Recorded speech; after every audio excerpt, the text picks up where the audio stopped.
Well, let me start over. All right. So my name is Diamond. I go live every Friday. I'm gonna have to be sickening for y'all today because we ain't about to talk about the film Queen aesthetic, and I'm looking regular. So I put something on for y'all. Y'all know that girl. Yeah, my name is Diamond Stylz. I go live every Friday. We talk about all kind of shit. This week's theme is the Femme Queen aesthetic. I've been hearing it come up a lot. So I wanted to talk about it and share my thoughts and share the history when it comes to what I think about the Femme Queen aesthetic, its impact. And I want to hear y'all thoughts as well. So make sure y'all participate. We usually go all over the place. So I'm going to have, once I have time to go back and go through it and title everything, there's going to be chapters in the description box, so make sure that you check that out if you're looking for a specific conversation. If it gets spicy, sometimes I name the segment something that's not as spicy so it can stay monetized. So we're gonna talk about the Femme Queen aesthetic and its impact and power and history and all that kind of stuff. Because I am a 90s Femme Queen and I love the Femme Queen aesthetic of today and of the past. And so we're gonna talk about all these kind of things and I want y'all to participate. So anyway, before we get started, how are y'all doing? What's going on with y'all this week? Let's give it folks chance enough to kind of come on in. How are y'all doing? What's going on with y'all? My day has been really, really good. I had a good therapy session this week and it's been dope. I've been yeah, having some good conversations with good people. So it's been going really, really well for me this week. Oh, hey Java, let me see who's in here. Okay. Hey Miss Polk, Trishawn, T Turner, Ryan. Come on, Psychic Supreme, Ew. Sin, Ray, Miss Jenny. Ain't you in, where you at, Jenny? Ireland or London? Where you at? I know you in the UK, right? Come on, New York chicken wang. I ain't never had no good chicken in New York. New York, it's cute, but the food ain't always hitting like they think it is. It ain't always hitting. But it's New York, so they get a pass. Come on, Belfast. I'm about to say Belfast Fish.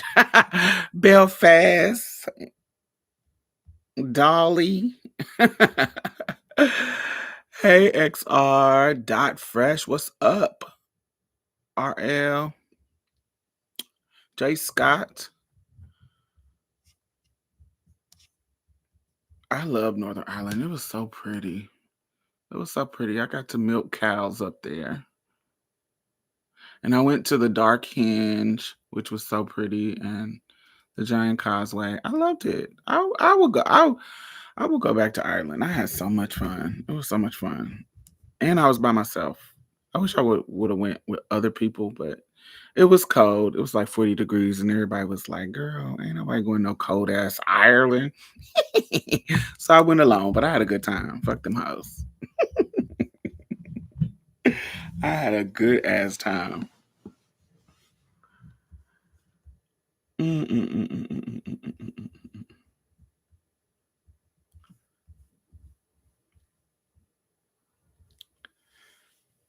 This was in my mind this week. I know that's right.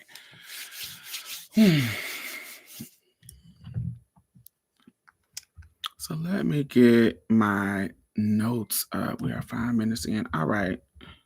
There's 25 of y'all and only 8 of y'all done thumbs up. Thumbs up.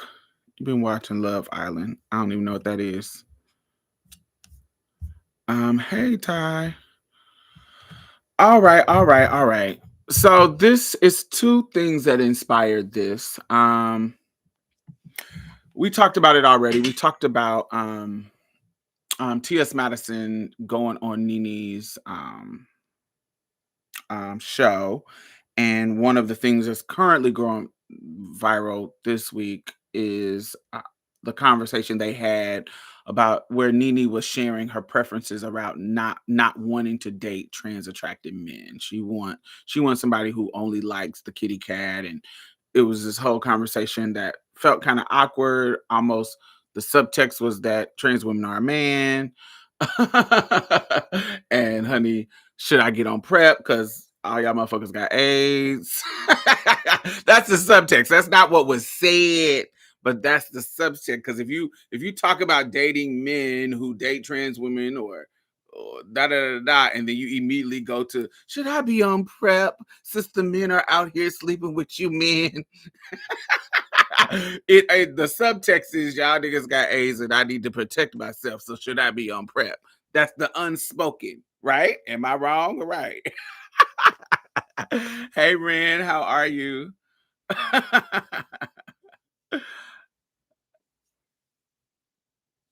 I think Nene is receptive to learning, just needs some education. Oh yeah, I am not in any way promoting or thinking about like canceling Nene in that kind of way. I don't think it was that deep. I think she's just she's so stereotypical. I don't think that yeah, we the, I talked to Madison on the phone yesterday for a long time, and what I talked to her about, one of the things I think that as cultural commentators, people who talk about the culture, think about like trans women, think about like Dominique Morgan. I think she does a good job at it. Think about Kat Black. Think about me. Think about the girls who has spent shit decade, more than a decade now, almost a decade and a half, examining and discussing culture from an experience lens, and also some of us with some formal education, some academic stuff behind us. We have the range to talk about it, and that is our job, to talk about these moments in pop culture, to give it context. I feel like it's my job, and the people who actually talk about this shit, who have the range to talk about that shit. That is not always our celebrity girls. It's not always. Some of them have the range, but some of them don't. One of the common moments that really stands out to me is when Laverne Cox had to come and save um, the problematic, now, not at the time, but problematic Carmen Carrera, when Katie Couric was asking all them invasive, weird body questions. And Laverne, who has the range, who is a black trans woman, had to come and save her out of these kind of weird questions. Y'all remember that?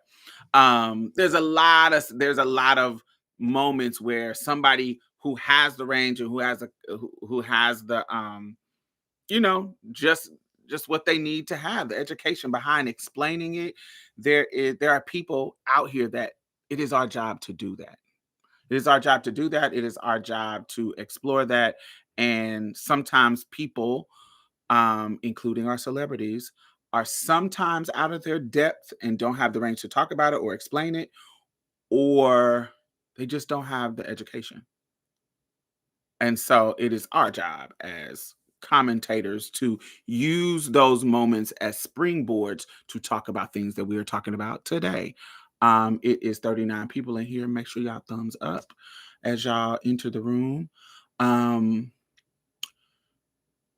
so when moments like this, we I think it's our job to talk about it. And so when I think, hey Ricky, hey Royal, Andre, when I think about and so what has happened, I already talked about that video in our previous live, but now I remember a couple of girls talking about, particularly Dominique, talking about the femme queen aesthetic. And then I seen um, a meme that put Nene's face next to somebody's.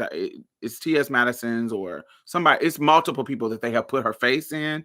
And the critique is, you literally have gotten surgeries that really mimic the femme queen aesthetic. So the fact that you think that you don't want to date a man that's into trans women while looking like a trans woman with all your many surgeries and the way you do makeup and da da da da da. And I was like, yeah, so let's talk about the femme queen aesthetic. So that's what's inspiring this. And I think even one of my favorite gay men that does cultural commentary is Emery. He won, I think Emery years ago won $5,000 face when that was like a big number. Now they doing $20,000 face in the ball scene. They doing big numbers now, but when the time that he won $5,000 face, that was a high number at the time. Um, Emery said, let me see if I can read the I put it on Marsha's plates timeline. Emery said, let me go to it 1 second, which I thought was funny. So this is inspired by that. Um, he said, Lanithia is 6'3" in a 5-inch pump, and she's on her fifth face over the past 15 years, but she don't see how a man could want her and a trans woman. I thought that was funny, and it was so on point because, yeah, your whole face looked like it was reconstructed, like you went and got FFS. So let's jump on into the conversation. This is what is inspired me to talk about the femme queen aesthetic. So I have some questions for y'all. In your opinion, what is the femme queen aesthetic? Give me some key aesthetics. Is beauty, physical, all aesthetics, all the things that revolve around the look and beauty of a femme queen. To you, what is some classic? Now, we know that we are not a monolith. So let's start there. We know that we are not a monolith. We know that even like if you just take femme queen out and just do black woman, there are some black women that are way over here in the spectrum. Nobody is a monolith, but there are some key components about black women that is unique to us, and a staple. I want to say unique, but staple to us in a way that it's just a part of our culture. And one of the things I think of is braids.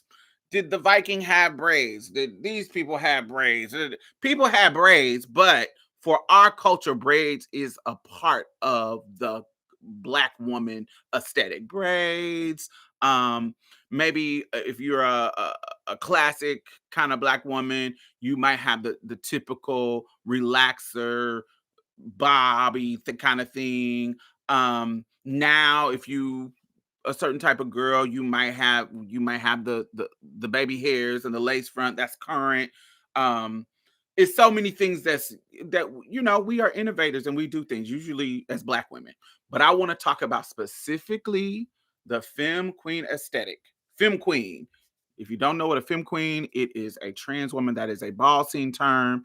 It is butch queens is going to be the gay men.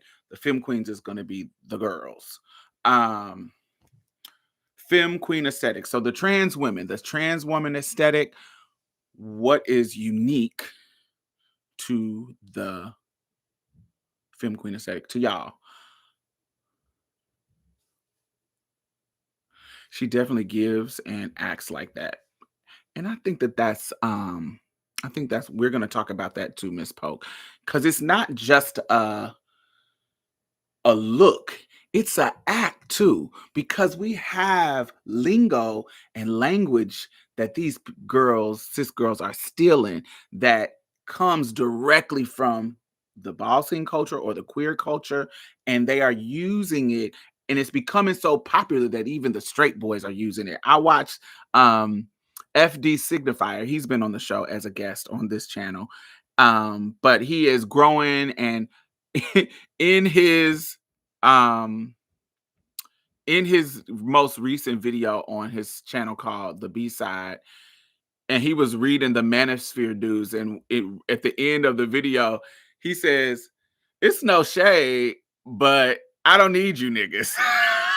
And this is a straight dude. And I'm like, he probably don't even know that is our lingo. Straight, married with kids. He probably don't even know that is our lingo out of our culture. And so some of the things that we say, some of the things that how we do, they have adopted. And it's funny to see it become this thing. Yeah, I'm pretty sure he knows now, but I'm talking about some of the straight dudes. So it's really funny. So some people said the pinched nose, skinny arms, big titties, the baby doll look, the cheekbones, the pinched nose, the stage makeup in the daytime, the BBL look where the hips are kind of high up with the big butt and teeny waist. Femme Queen is a Coke bottle shape, butter skin, everything pronounced, lips, cheeks, diamond shaped face. Voice training. Explain that. I don't understand that one. What is voice training? Um, Coke bottle shape. So that would be like a figure eight, Coke bottle shape. What else? Even the hair down to the butt. So long hair. That's not something everybody was doing.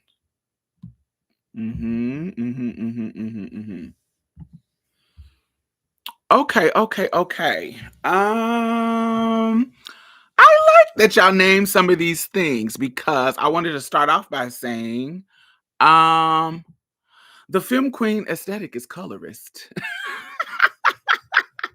and very rooted in white supremacist beauty ideals.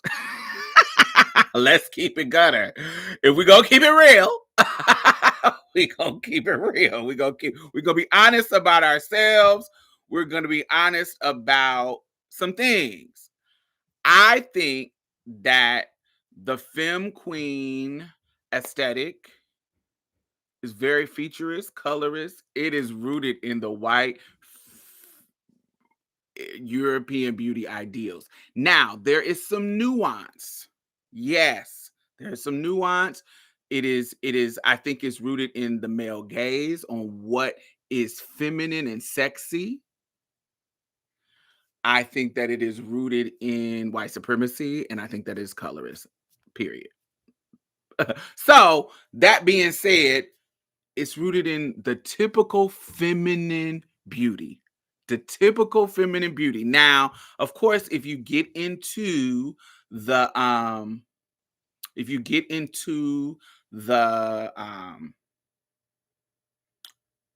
different cultures, like if you get into the black Femme Queen, well, Femme Queen is a black Femme Queen. That's you. I'm not calling a white girl no Femme Queen. Not saying that she's not a trans woman, but I ain't calling no white girl no Femme Queen. I gotta think of that like I think about stud. I ain't calling no butch white lesbian a stud. She is not a stud. She's a butch. A stud is for black studs, black lesbians, black masculine lesbians. So that's just how I think about it. So anyway, so in black culture, we're gonna have a nuance that accepts certain things, but it is going to be in what we have seen in the past and where it has come from. It is definitely all those things that we named: colorists, white supremacists. Um, that's just what it is. I think that it's going to prefer lighter skin. It's gonna have the cat eyes. It's gonna be that smaller pinched nose. That kind of when they get their nose done, they usually now mind you, we are not a monolith, but you see this kind of face all the time when people get surgeries because everybody doesn't get every surgery, but when people get surgeries, particularly nose job, just like cisgender women, when they get that nose job, it turns and it looks like something. It looks like a particular upturned, straight white girl nose to me.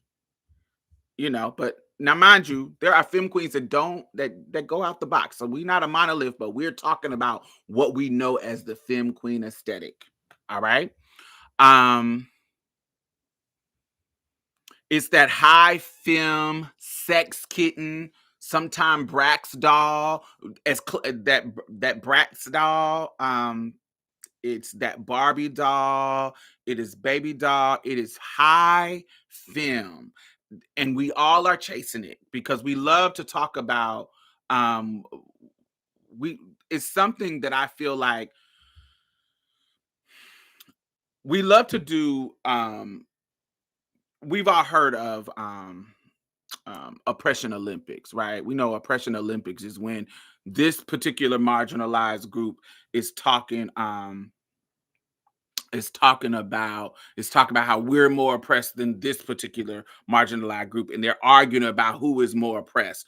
There is also an opposite of that to me that I call the liberation Olympics. We love to act like there is no osmosis happening or movement happening in other groups that is not happening while we're doing something. For example, we we um we love to pedestalize Marsha P. Johnson and Sylvia Rivera and Black trans women for pride. That is true. These moments happen, but that happened at Stonewall. There were so many other Black trans driven events like Stonewall that happened even 5, 6 years before. Compton cafeteria riots happened in San Francisco. So there's this thing, but yes, Black trans women were the ones who were being more marginalized because they were so starkly against what the norm was. But we're not gonna act like everybody else, other groups in the LGBT, wasn't doing nothing. And so and then that leads to us erasing Stormy Delavery being in the picture during Stonewall, who was a butch lesbian. We know that people who are as masculine as Stormy was, and people who was as femme as Marsha and Sylvia was, those were the people on the cutting edge of pushing the culture forward. Yes, there was gay men who was trying to blend and assimilate with gay society, and they weren't on the cutting edge as much as that, but there are so many things going on at once. Do you see what I'm saying? That it's not always a definitive line of who was doing this kind of pressing the issue. Look, think about Polly Murray as a civil rights icon. We love to talk about Martin Luther King and Rosa Parks and Malcolm X, but Polly Murray was doing this envelope pushing shit in the 40s.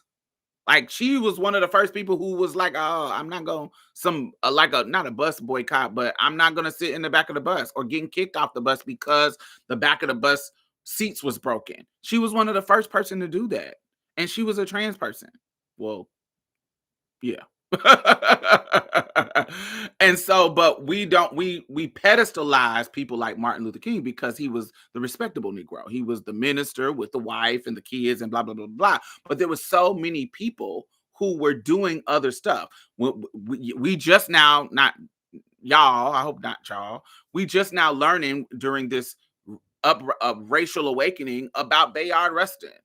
Maybe not y'all, but there's people who literally don't know that a gay man was organizing the March on Washington. Do you see what I'm saying? So yes, Black people was at the forefront of this thing, and Bayard is Black, but it is a Black queer man who was doing this kind of work, and Black queer women, and Ella Baker, but we also had the Fannie Lou Hamer who wasn't queer, but you get what I'm saying? Well, we don't know, but who wasn't queer, but just a Mississippi Black girl, and all of this stuff was happening was a drop in the bucket towards our liberation. So yes, we know that there it's important to say who was first and da da da da da da da da, but understand that this was a collective thing happening. There's always a collective thing happening that builds on top of each other to create change. And so and why I say all of that is because we are in community with cis women, we learn from them and they learn from us. We take from them, they take from us. It is a osmosis that happens in our culture.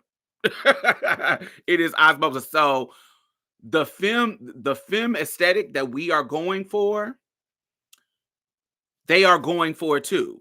That's why when you see us get our noses, it's pinched and skinny and da da da da. Then when you see the Glorrillas and the young Miamis and the JTs get their nose done, it's pinched and skinny too. We all are affected by white supremacist ideals. And so we all are getting these surgeries to look. Now, I'm speaking in general, but we know that every girl don't get their nose done. We know every girl is okay. Some girls are okay with their natural looks. Some don't get surgery. We know that. We ain't talking about them. We talk about in general. In general, bitches is getting work done. I know very few trans women that just don't get shit. Let's keep it real. The Cardi B's, yes, we're getting all that kind of stuff. So most of us don't have the luxury of just coming out the womb looking like cisgender women. Most of us don't have the luxury of just taking hormones and they just work on their own. Especially if you did not start early. Now, if you started early, you might be one of them girls that just look 16 because you started so early. But if you were a girl that, honey, you went through an actual male puberty, baby, some shit hit you. And so you might need to you might need to get some surgery and some help out. Everybody don't have that, don't have to do that. But most of us, if we went through a puberty, you got to do something. And I don't want to say that. That'd be rude.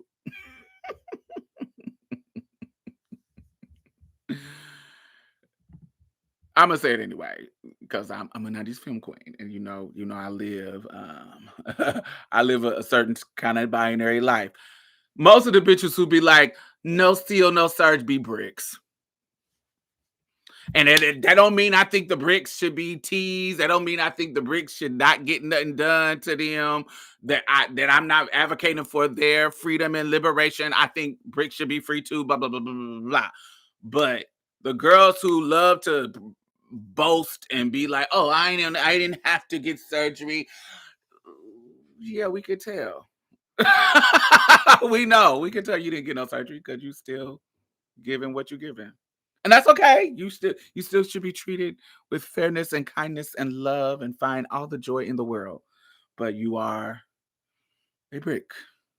And that's okay for you if that's what you want to be. So yes. It used to be a type of girl when I was growing up that loved to say, "Oh, I don't." Usually they really align with witch queens a lot. I don't have to do all of that. I don't no seal, no surge, baby. And we know, we can tell. We see it. They see it, everybody else see it. Hmm. Yeah. We know. Um, so it's like this look. It is a high femme sex kitten look. So when I think of this kind of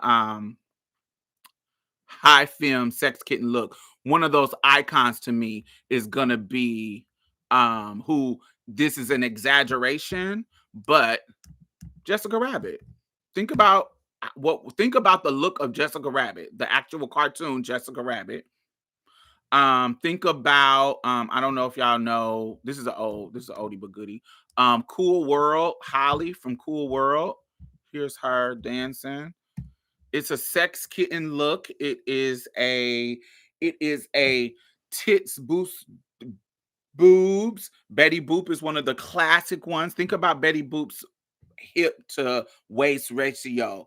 It's an exaggeration. It's a sex kitten. It is and those are cartoon figures. But when we think about somebody brought up earlier, what did they say? Somebody brought up Dita Von Teese. Yes, thank you for bringing that up. Dita Von Teese. It's like, think burlesque, think she oozes a girl, the femme queen aesthetic to me oozes sexiness. Remember, when I say this, I don't want you bitches coming in the comments and coming back when this is over saying, "Oh, I don't do that. That's not the look I'm going." We ain't talking about you, bitch. We talk about the general femme queen aesthetic. And you know what the fuck I'm talking about when we say the femme queen aesthetic. Everybody don't fit it. Um, Shanice is a perfect example. I think that also it changes over time. I think that when you this conversation, give me grace. I think that this conversation is gonna get it might get problematic at times, but we're gonna be honest about stuff. We're gonna be honest. We're gonna be honest about things. We're gonna be honest about stuff. So yes, a feminist queen aesthetics is sex kitten. It's over pumped sometimes. It is overdone. It is I think in recent years it has become this over. Before I get to the, I want I'm gonna talk about overpumped, but let's stay on the face. Okay, who are some of your favorite Black femme queens who fit the stereotype of femme queen look? Somebody brought up Shanice. I think that is a dead spot on. Um, I think all the girls on the Femme Sexy Cool podcast are all femme queens who fit the femme queen aesthetic. Crazy Sexy Cool podcast, all of them. I think all of them girls on that show. Um Crazy Sexy Cool. I put a picture of them when I first announced that I was going to talk about this. Shauna Brooks, yes. Who is girl that fits the femme queen aesthetic? Um who do y'all? Dorothy to me isn't exaggerated. Dorothy Dandridge isn't exaggerated. It is very Black Marilyn Monroe though, and Marilyn Monroe is an exaggerated high femme for the era. It's also a created look. Somebody said Little Kim. That is a femme queen look, especially now. Yes, for sure. Barbie Braxton, yes. Barbie Braxton. Cherry the Boom, yes, absolutely. Sanaya's old school, but still fits, absolutely. Diamond Styles. Yes, sometimes when I put my things on. Cardi B, Erica Kane. Erica Kane. Is that the dark skin Erica Kane? The dark skinned girl from North Carolina or DC? Is that her? Octavia Saint Laurent. Uh-huh. Tania Alexis Aubrey. Okay. We got some names. Amaya Scott. Amaya Scott. Did anybody bring her up? I think she's a classic femme queen. She has a classic femme queen look. And there's a time, and Anjanae, when we think about old, and Tanae Pendarvis, when we think about old school girls, I think the old school girls, because of the era that they were in, it was a little bit more,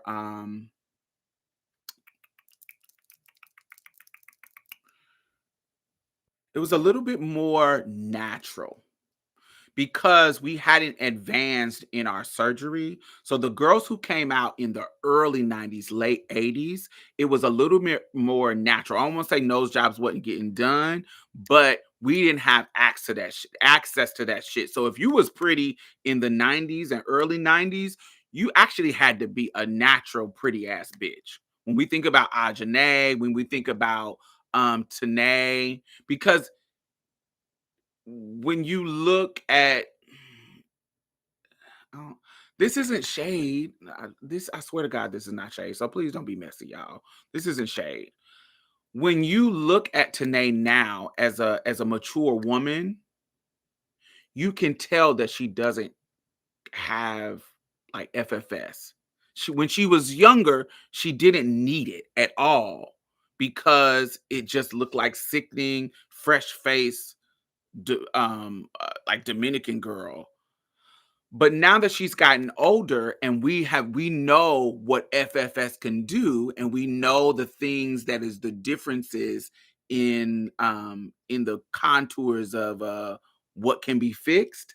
I still in her face, even though she's sickening, still sickening, but I still can see that her face is natural because I still can see the stuff. Does that make sense? I still can see the stuff. There's no shade at all. If that makes sense, is that because you can still. So when we talk about FFS, so I want to go into some history of FFS. I got that in my notes too. So does anybody not know what FFS is? I know all the trans girls do, but anybody who is not trans, do you not know what FFS is? I know all the trans people do. If you're a trans femme, I know you know what FFS is, but who doesn't? Does anybody not know who is listening? Does anybody not? I didn't want to say it like that, CL. But yes, I can tell that it's that her face is natural, if that makes sense. In a way, in a way that I couldn't when she was younger. And when I was younger and she was younger. You know that if that makes sense. Yes, I know what you mean when you say I still see the stuff. It's not bad, but yes, yes, that's what I mean. It's not bad, and I don't want to think that it's shade because she's a beautiful woman. But I can tell that she has a natural face that she hasn't touched. And opposed to Ajane, yes, Ajane, who I can't see any period. But at least y'all know the difference in what I'm talking about. But it's something about the girls from back in the day, Moldavia, um, um, Octavia Saint Laurent, that era, late 80s, early 90s. It's something about the girls from there. They just didn't we hadn't advanced in the surgical way. We hadn't advanced with surgeries. And so in the way that we have and didn't have access to it in the way that we have now.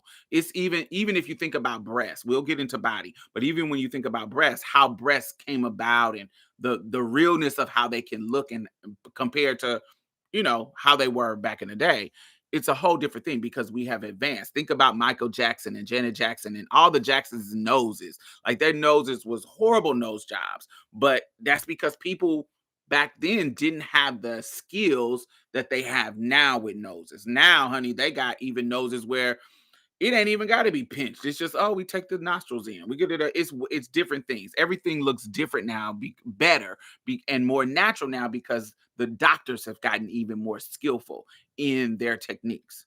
And so, realness is a branch of the femme queen aesthetic universe where one can look beautiful, feminine, and womanly without adopting the femme queen pronounced attributes. Yes. Hmm. Especially black noses. Absolutely. You're totally right. All right. So I want to talk about FFS. So if you don't know what FFS is facial feminization surgery. The history of feminization surgery is um, doctors in facial surgery. There are people who have masculine features that are not just trans. They are cis women, and they want to fix them. And so these surgeons that do facial surgeries, they started to create techniques to do that kind of stuff. And one of the doctors who was on the cutting edge of facial feminization surgery was Dr. Douglas Ousterhout. He is widely considered the pioneer of facial feminization surgeries. He has played a pivotal role in developing and advancing this particular specialized field of surgery. Okay, so facial feminization. And this is why. So, one of the very first FFS surgery happened in 1982. It's the first recorded facial feminization surgery that was done by Dr. Ousterhout. Dr. Ousterhout is retired now. He is the one who started to crack bitches' face and make them sickening. And he started it in response to a patient that he had a transgender patient who had got she had got her under her she had undergone sex reassignment surgery, but she was still getting clocked. We know a few of the girls like that. They don't need to do nothing else but go get a pussy, but they still be getting served in the stores or getting served at the restaurants. And so they getting clocked. And she got tired and she telling the doctor, yo, we did my sex change, child, my gender reassignment surgery, and I'm still getting clogged. I don't like this. This mug is still giving bricky. I don't know what's going on. I don't know what I can do. And so Dr. Ousterhout said, all right, well, Dr. Ousterhout said, my expertise is cranial surgeries. So let's see. So he was a doctor that dealt with craniofacial surgeries. That's what he did. That was his expertise. He was like, so let me do some research and see what I can do. Take some x-rays of your skull. And he literally conducted an extensive research on the anatomical difference between men and women's skull and faces and all the things. Like, he literally went and measured and did all of these things to literally develop surgical techniques to feminize facial features. He pioneered it. He pioneered procedures like hairline advancement, forehead contour, jawline, chin reduction, and the nasal shape. So, because he learned that some of the difference in men and women is these particular key areas. So, men have a super huge brow ridge. I've gotten FFS, so I don't have it. This is smooth. But most men, there is and remember, these are things that not every woman has, not every man has. There are so many ranges in human beings, but I'm speaking in general. Men, if you look at them from the side, they have that caveman heavy eyebrow. So let's look at a picture.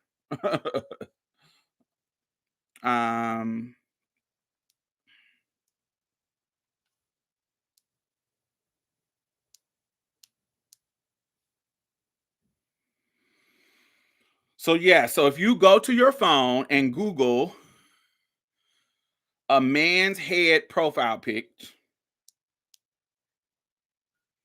you will see that there is a brow ridge. So let's look at this man's brow.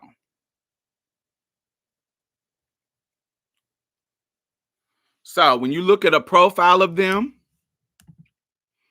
this little ridge right here across the brow, that is called a brow ridge. Got it? And most men have that. Not all of them, y'all. But if you look at most men, that brow ridge that covered their eyes is there. Let's go to a black man. And it's in all the men's. I hate when you search men, it always end up white people, and you gotta specifically say black, child. It's always some whites. Damn. Yeah, so when you go to men's, black men's, you see that brow ridge right there? That ridge right there. That's some heavy. Come on. Focus, my nigga. Yeah, there you go. That is a heavy brow ridge. So what Dr. Ousterhout will do, you feel attacked? So what Dr. Ousterhout would do is he will drill all of this off. It's 3 ways that he used to be able to do it. If you had a really, really heavy one, he would saw this whole part of your head off, take it off, and smooth it. To make it smooth and put that bitch back on. That's the most invasive one. But it's also one, if it was just light and it wasn't heavy, you just drill this, sand this down in the front. Which, if it wasn't heavy, then you cool. But everybody has a different type. He had 3 different types. Cranial surgery 1, cranial surgery 2, cranial surgery 3. The reason why I know this is because when I was coming up, Dr. Ousterhout was the one. Now there's tons of doctors. There, early 2000 was Dr. Smeagol, Dr. Alter Lee, or whatever his name is, and in LA started to do stuff. But when I was coming up, Dr. Ousterhout was the one. He was still practicing, and honey, he was like $40,000 child. And as a 17, 18-year-old baby, I didn't have that kind of money. It was unimaginable. So, but it was a goal of mine. I was like, "Ooh, I'm gonna go to Dr. Ousterhout." I learned about him on TS Roadmap. I just knew I was gonna go to Dr. Ousterhout, but then you became an adult and realized that, honey, that's a lot of money. That's a lot of money. So Dr. Ousterhout was the one because he was the cutting edge doctor to do it. Yes, he trained tons of other people. Now everybody knows how to do it. They giving it away from free. The state in New York and in Maryland and in Massachusetts and in California, if you move there for 6 months or you got an address there, they'll pay for it. The state will. So, which is why you see a lot of girls looking sickening coming out of these areas. So that brow ridge is really, really common in men. So they take that. Also, the jawline. We know strong ass jawlines is a yes, we know there's some women who got some strong ass jawlines, but that is a masculine feature. Noses. Usually women's noses are smaller than men's, usually, not always, but usually it's smaller. So getting a nose job is a part of that. And when puberty happened, usually men's hairline goes back because even and not even when they're balding. We're not talking about balding because that's male pattern balding is clocky as hell. A lot of girls be looking like George Jefferson under them lace fronts. Um, um,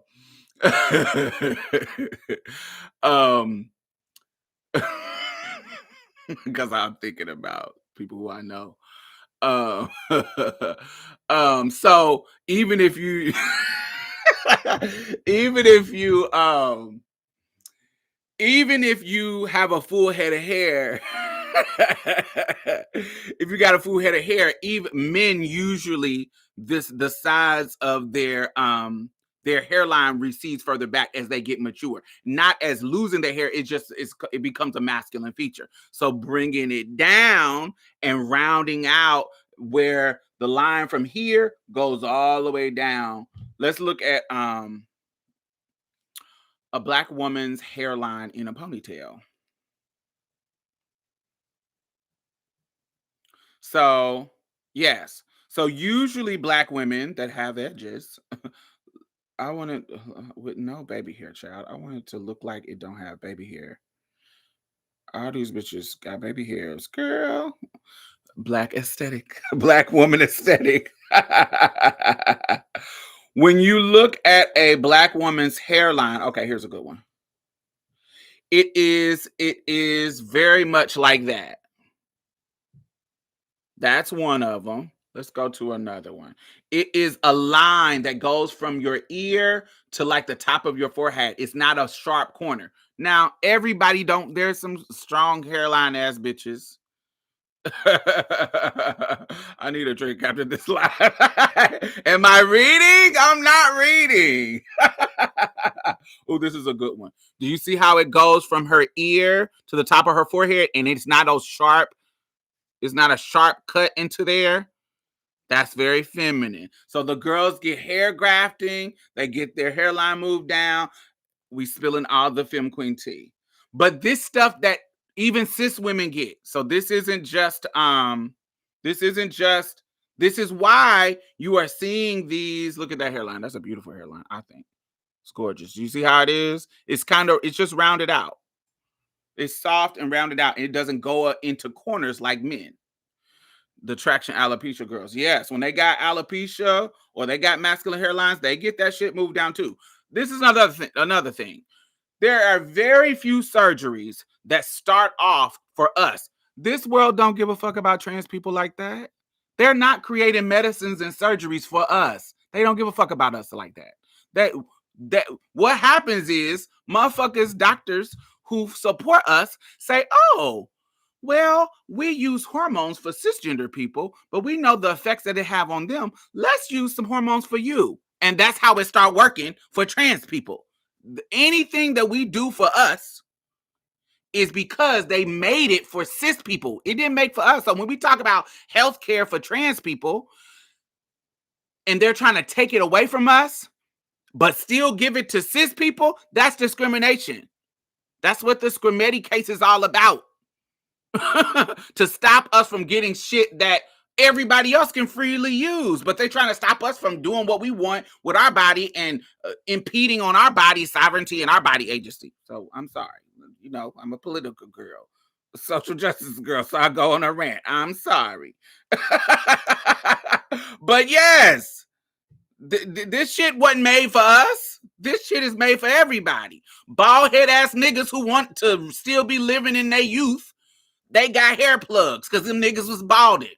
So they figured out a surgery how to take the hair out and put it where it need to be. That wasn't for us, but we can use it for us. You see what I'm saying? None of this shit was made for us because the world don't give a fuck about us. All right. So hairline. So all of these things are the facial feminization surgery. So facial feminization, FFS, is when you get a combination. You don't have to get them all, but you get a combination of these various surgeries to make you look more feminine. So before and afters for facial feminization surgery. Let's look at some pictures. So some of these hoes be getting their money taken away, and they don't be looking more sickening. I'm trying to find one that's a good change. Sometimes a mug be looking real regular. Okay, here's a black girl. Okay, so this is before and after. So this is before, right there, and this is after. She wasn't too bad to start off with. Anyway, here's her before and after from the side. You see how that brow ridge was popping out? And now the brow ridge is smooth. You see how that nose was real plump and juicy, and now it's kind of, at least you didn't get it turned up too much, but it's kind of smaller. Same thing with this brow. See how her forehead is smooth?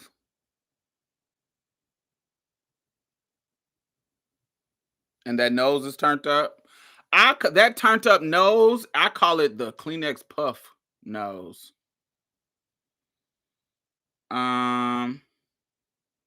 Ooh, this is a deep one. This one is that brow. He slayed that brow. Who doctor is this?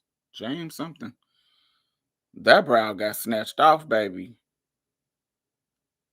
He snatched that brow down, baby. He wore that out. That's sickening. So, all right, these are before and afters. You can do your research before and afters FFS. Some of them are more sickening, some of them are not. But yeah, it's so many before and afters. That's pretty.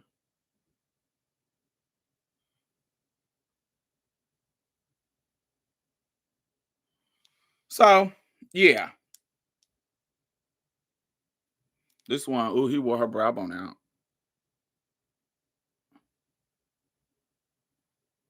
That brow bone is a big one. Because, cis girls be having dark, strong ass jawlines and shit. So I feel like that brow bone is the one, really. Oh, this is a good before and after. He ate her up. That's sickening. Baby, he took her from a Geico caveman to a elf, baby. Shit it. Come on. He ate her up, baby. That's sickening. That's sickening. Woo, baby. The baby Miss Thing is giving Senorita. She went from, honey, Aztec warrior to Senorita, baby. This is a good one. I couldn't find baby. Baby, this is a good one. I know she is wearing the trade out. Baby. Let me tell you. 8 money well spent, baby. This is money well spent, honey. Every dime. Every dime. Every dime. Every dime, baby. Every dime. Every piece of coin that was given was worth it. Every piece of coin. Baby, who are these Mexicans going to, baby? Because, baby, he is lighting them up. She looks sickening. That's sickening too. That's a good look. But you see how just those subtle differences make you one of the girls. The price definitely goes up. Those subtle differences just make you one of the girls. Fire. It just makes you one of the girls. And so, down. She's getting it. It's wearing her out. The girls are getting the work. Becoming the girls. And I live. I live, I live, I live. And so, of course, the classic Adam's apple. We know they can go in there and shave that down. Can the brow bone grow back? Oh, I don't think so. I've never heard of nobody brow bone growing back.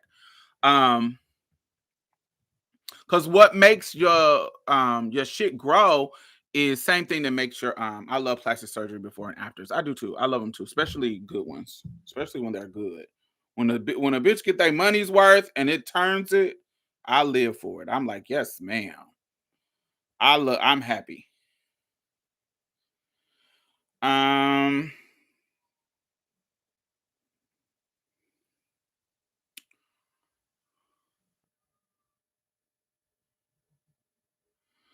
okay. So let me go back to Dr. Asterhoff. All right, so he started focusing on transgender patients and it become his sole dedicated practice in 1998. Once he perfected his shit, he started doing only transgender patients practice. And honey, if you paying $30,000, $40,000, and the girls was coming to him and he was getting his money, especially the white girls who could afford that. Now, I'm a hood bitch. I'm a poor black girl. So this is this era. Y'all know I came out in 94 and this is the era we growing up in. So during this era, the girls was getting silicone. All right. Are y'all trolling? No, we're not trolling. We're just talking. So the girls was getting silicone. And so silicone, if you know anything about silicone, it is a substance that you pump into your body and your titties. My titties are silicone. It's soft and jiggly. Da da da. Wait. Mine, the silicone I got is soft and jiggly. There is various kind of silicones. It is medical grade silicone, it is food grade silicone, and it's industrial grade silicone that gets hard when it get in your body. So when you think about when people say fix a flat and cock and shit like that, that kind of cocking fluid, they was pumping the girls with that stuff too. And it was hard. It would cause discoloration, and some people would die. That's the black market.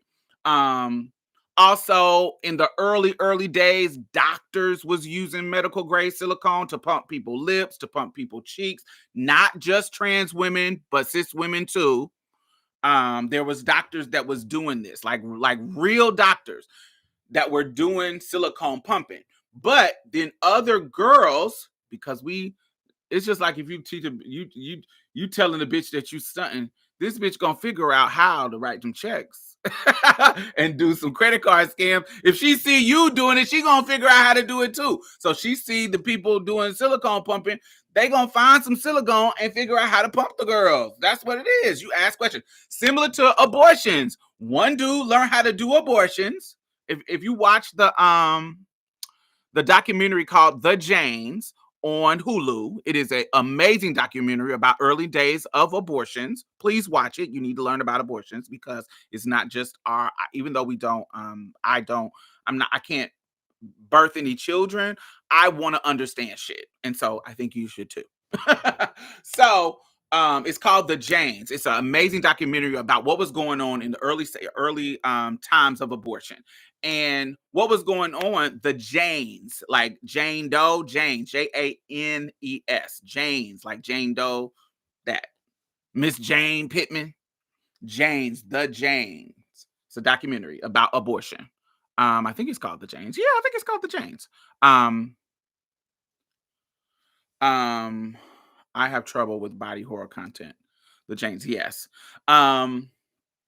So that one of the dudes at the doctor's office was learned through the doctor, a black man. He learned how to do abortions. A black doctor in Chicago taught him how to do it. And then he went and taught the activist girlies. So the girls who were pro-abortion and wanted to give people rights to access to abortion, he taught them how to do abortions, health, the right way. And so they start doing an underground sting of how to get doing abortions for people. So it was a whole movement. And so same thing with silicone. You figure out the real doctors is doing it. You go and talk to them and get cool with them and learn how to do it. They start doing silicone on people. But because it started to be black market, you don't know what kind of silicone you was gonna get. Or were you gonna get this kind of silicone, medical grade? You're gonna get industrial grade, food grade. Now, food grade silicone is still an inert substance. So food grade silicone and medical grade silicone is inert. Inert means an inert substance is something that will not have a chemical reaction. Like, so if you put it in something, it's inert. It won't have any kind of chemical reaction to anything. And so when you put it in your body, it can just sit there because it's not going to have. But if you use industrial grade silicone, it's not inert, and it can become infected and be whack and blah, blah, blah, all kinds of stuff. So anyway, we was out here getting pumped, child. We was out here getting our titties done, getting our face done, getting is bitches who I know was getting their feet pumped because those veins around their feet, because they were so skinny and not on moans for a long time. They were getting their feet pumped to make their feet look plumper and not as manly. Hands, they were getting shit pumped. Face, if they had the big brow ridge, they would get this pump. And this, your girl did this too. When I was 19 at Jackson State, I got pumped. So I'm saying from experience because I lived this fucking life. I didn't get my feet and hands pumped. They was always, fish girl. I didn't have to do all that, but I did get my forehead pumped because I had a little brow ridge, so they pumped it out and it was sickening when I was in college. I got my cheeks done, of course. I got that was about it. And I got my chin done. So that was when I was 19 years old. And it was done by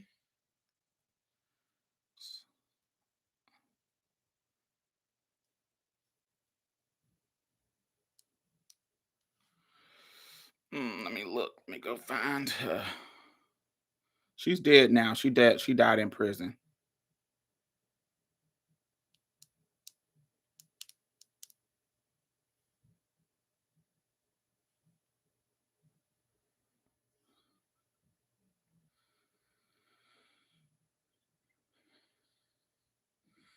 So this is Tracy. This is the first Tracy Morris. This is the first person that pumped me. Now, by looking at her, you clearly see that she pumped herself or somebody else pumped her. This is the first person that pumped me. Now, looking at her, you can tell, imagine me at 19 she was a sex change, going to her house and seeing her face all pumped up like that. I was crazy to let her do anything to me. But it worked out. She didn't disfigure me or anything. But I was scared. So imagine her coming to the door.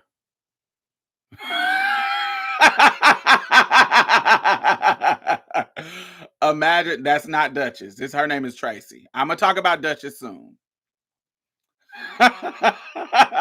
Imagine her coming to the door and you coming to get pumped.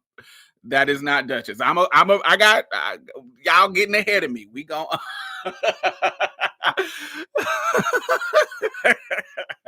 come in, sweet child. It is not. It's rude. You mustn't lurk in doorways. It's rude. It was very Ursula, baby. So yes, she came to the door And I was so excited, but when she came to the door, I got nervous because I was like, "Ooh, I hope I don't look like her. Please don't do my face like that." And she said, just like Ursula, baby, "Come in, darling." Duchess did T.S. Madison. Duchess did a lot of girls. Uh, she said, "Come in, darling. Oh, baby, I've heard so much about you. You're the light-skinned Jackson State girl. You're gonna be a walking billboard for me, darling. I'm gonna make you just beautiful, honey. I'm gonna make you just beautiful." So she's sucking me in.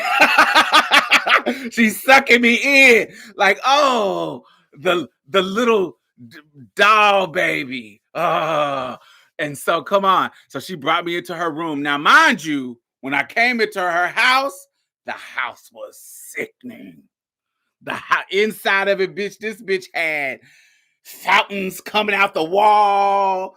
It was very opulent. The house was very old school auntie opulent. Not super tacky like aunties can be, but very opulent. Like it's expensive shit in there. It's all that kind of stuff.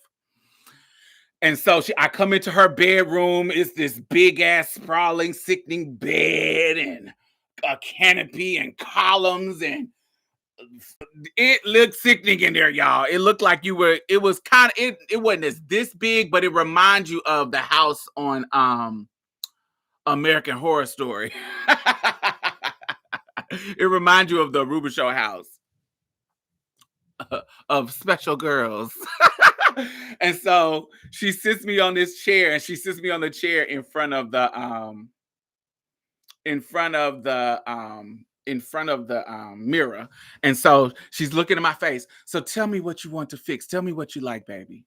And I was like, "Well, and I'm 19, I'm young, young spring chicken."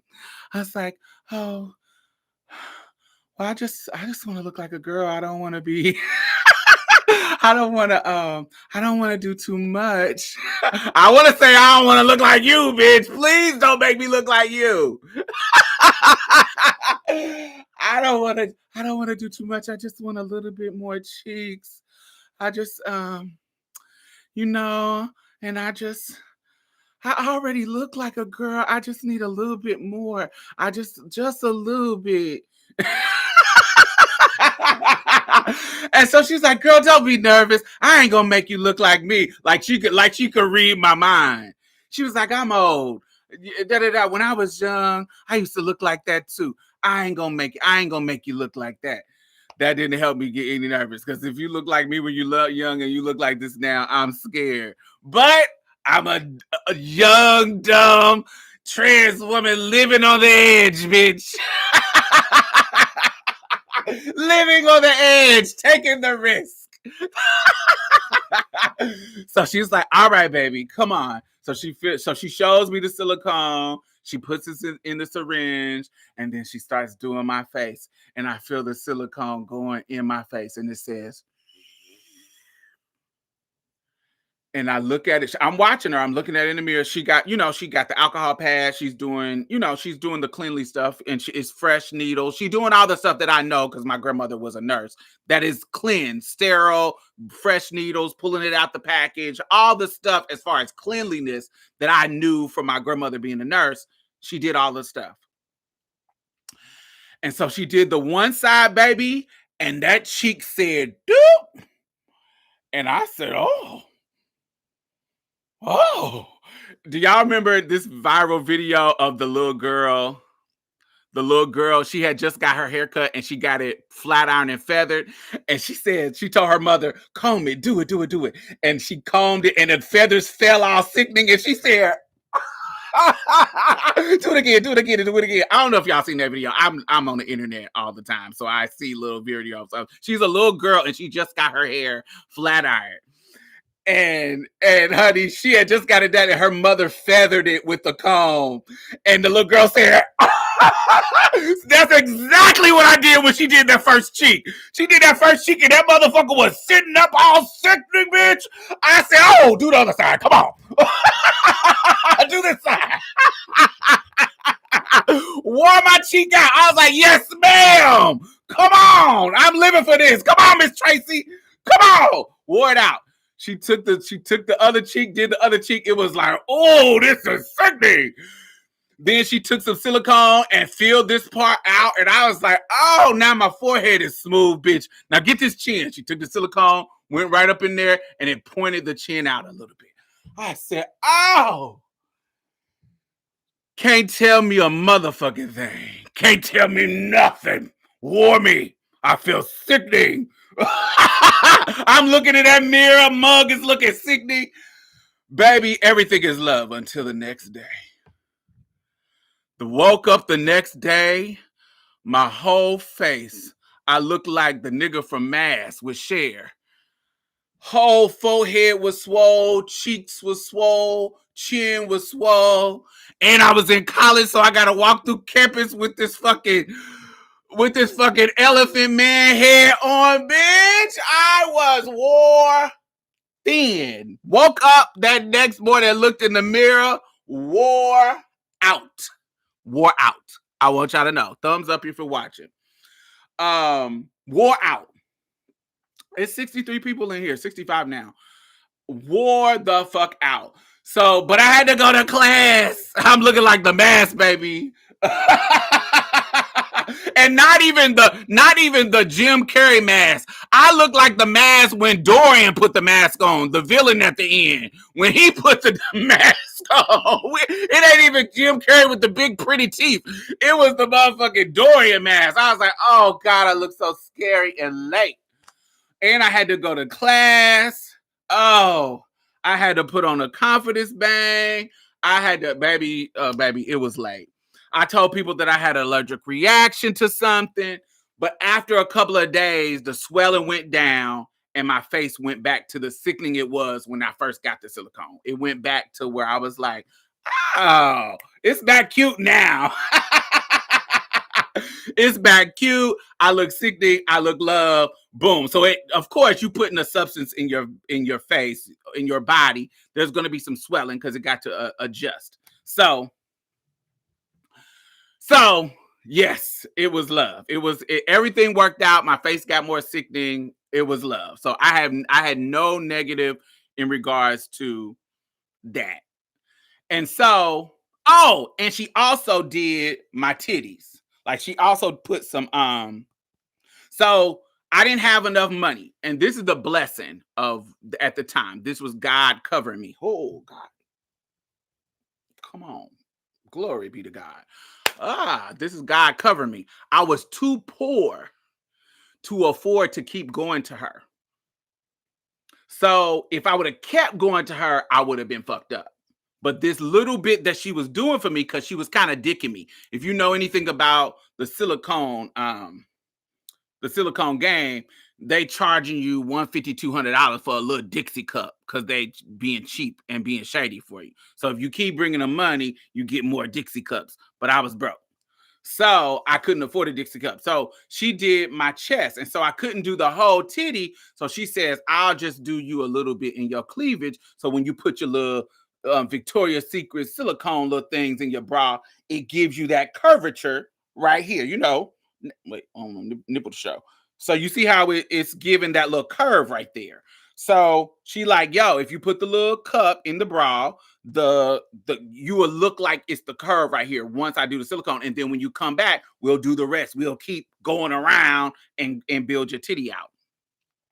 So I was like, okay, that was a compromise. I had my work study job, so I would bring her some money. So that was the goal. The goal was come back. So she did a little bit in my chest, just a little bit, little Dixie cup on both sides, in my face. Everything worked out, but I end up leaving, and I end up not going back to her, and it was a whole situation. Fast forward to that was 2000.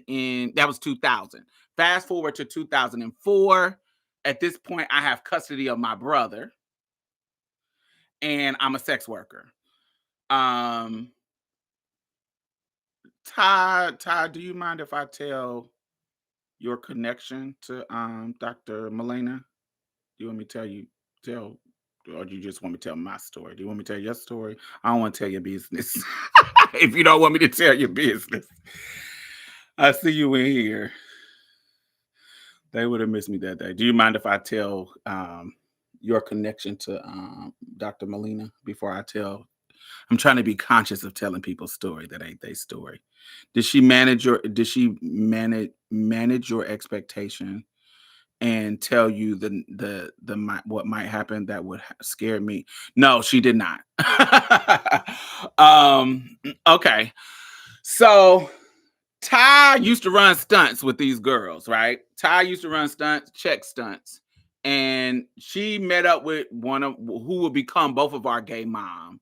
And so my gay mom is the one who had a connection to the Mexico Connect, the Mexico getting pumped in Mexico. So they were running stunts, and she was gonna take Ty and Strawbella. We've talked about Strawbella before. They were gonna go, they were running check stunts, and they were gonna go and get pumped together. But for whatever reason, Ty gets busted, made some mistakes, went into the bank, you know, running stunts. I don't want to say we all did that, but at this era of our girlhood, all the girls was trying to stunt. So she gets busted and she goes to jail. But the girl has her money. So imagine three girls running together, and this is what I know of the story. Imagine three girls running together, and one of the girls get locked up, but one of the girls, the older one, got the money of the girls. So, but these two know each other because they grew up in the same city. But the older girl is not from this city, but she done moved here. When this one gets busted, Ty gets busted, Strawbella tries to get Tracy to use Ty's money to take them both to go get pumped. So the girl done hustled all this money, and now you trying to convince the older girl to use that money to go get them pumped.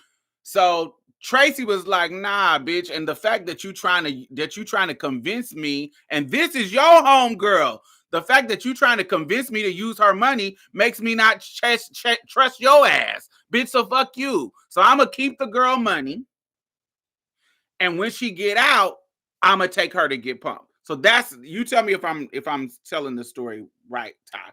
And so when Ty go do her time and get released and come out, Tracy uses her money and wait for her to get out, and then when she gets out, she takes her to go get pumped in Mexico.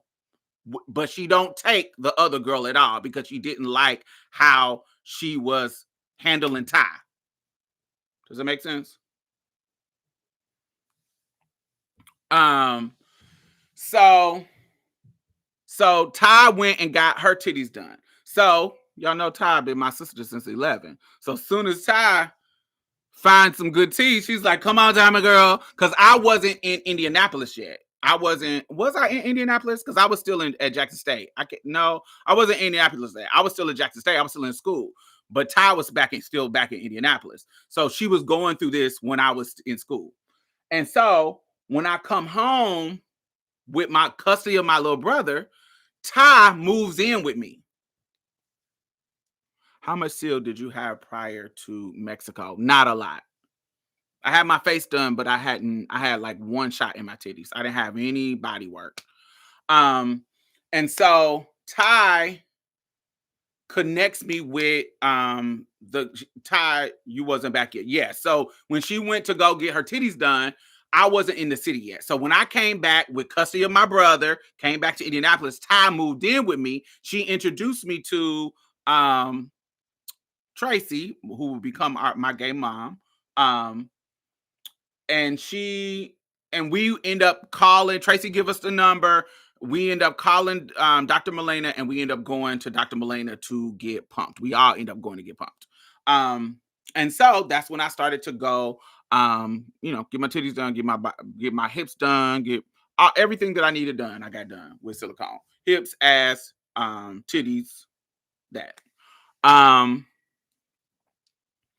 didn't get any more in my face because I felt like my face was where it needed to be when I was during that age. So I didn't get once I found out you know, oh, I'm a hoe, I'm making money, I can save up for FFS. Once I did that, I was like, oh, I'm not gonna get no more silicone because I'm not liking how silicone is looking when they start to get too much. And I actually want to get the strip that I got taken out. So I end up getting my silicone taken out. So, yes. So it was Kelly Harper was pumping, Rhonda out of Ohio was pumping, but Rhonda's stuff was real rocky and hard, and it was turning the girls' body black and blue. So we knew her stuff wasn't. So let's go into back to the Femme Queen aesthetics. Would you get FFS? I have already had FFS in 2014. That's when I got my silicone taken out and then all my brow bone stuff done.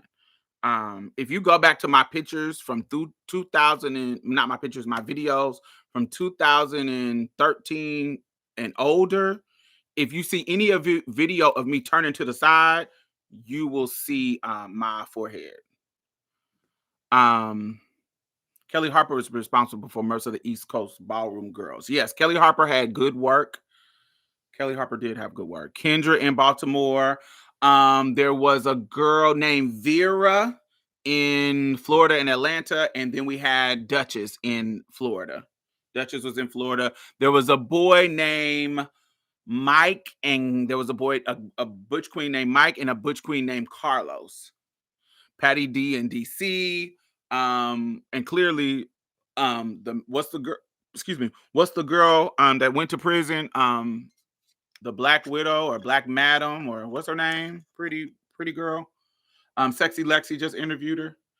Duchess was questionable. What do you mean questionable? Black Madam, yes.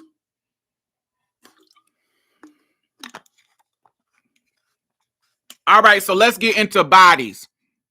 Yes, and Brian and Mocha. Mocha. I don't want to say last names, but I've been trying to say first names. Y'all here are holding history within you. Absolutely. So let's go into bodies, because remember, we're talking about the Femme Queen aesthetic. So we just talked about FFS and that. And I wanted to be very clear, what I said earlier, that the facial shit is rooted in white supremacy, colorism. That's why when you see the girls start to get, their foundation get a little bit lighter. Yeah, they got some contour on there. They make it darker, but they real light. It's colorist, is featureism, texturism, baby. Most girls is not wearing their natural hair texture. And we'll talk about how some of that shit shifted. Multiple things were a part of that shift. So yes, Duchess came to the Midwest and maimed the scene. Maimed the scene. God, maimed the scene. I never got pumped by Duchess, and would have never, because baby, once I knew legit stuff, I wasn't risking nothing. Okay. So let's talk about the body aesthetic. So Femme Queen body, like many of people have already said, the Femme Queen body is that figure 8. Big boobs, big ass, big hips, small waist. There's some good versions, and then there's some bad versions.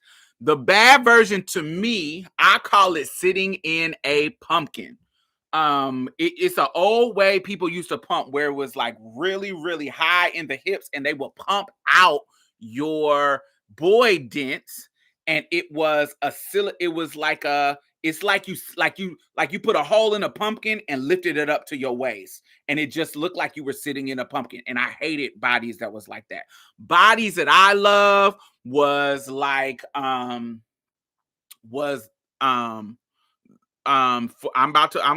moving ahead with the Florida girls. I'm gonna talk about them. The bodies that I love was like, I like saddly. I like hippie saddly girls who got saddles is like the size of your thighs. And so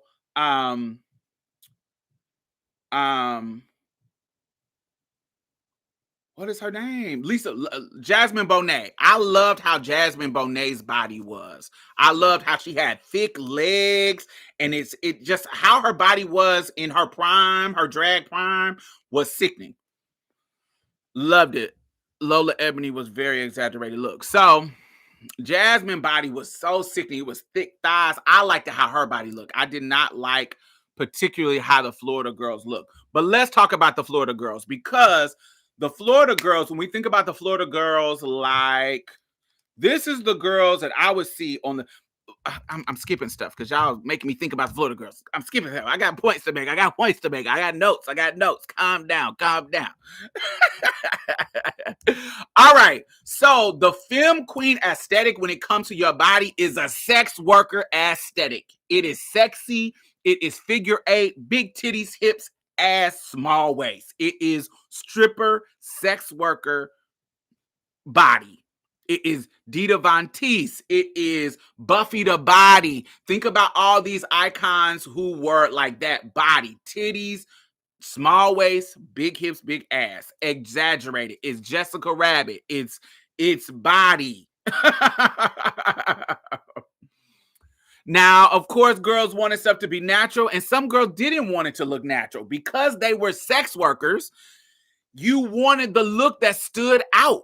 You didn't want a look that was blending in, especially once you got in the game. Like, of course, you want your mug to be fish, you want your aesthetic to be sickening, but once you got in the game of sex work, you wanted to be placow. And if you ever seen a stripper out in public and she in the stripper game, you knew strippers, especially during this 90s, early 2000s, when you met a stripper, it is a certain way that she knew how to accentuate her body, where her body is banging. You see the waist, you see the titties, you just knew that this was a stripper. Like, you just knew.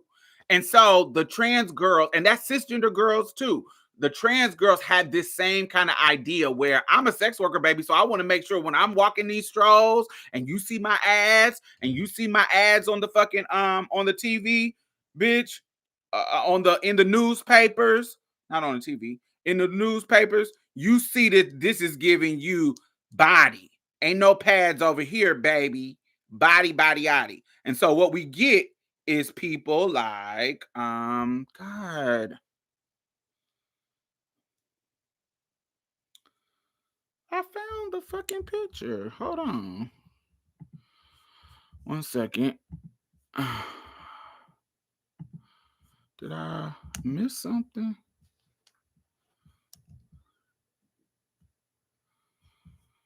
Oh, man. Damn, I hate that I missed this fucking picture. Because now it's going to take me forever to fucking find it. I thought I saved it in my phone to show y'all. So late. What is the picture? Oh, yes, I did. Bam. I was about to say.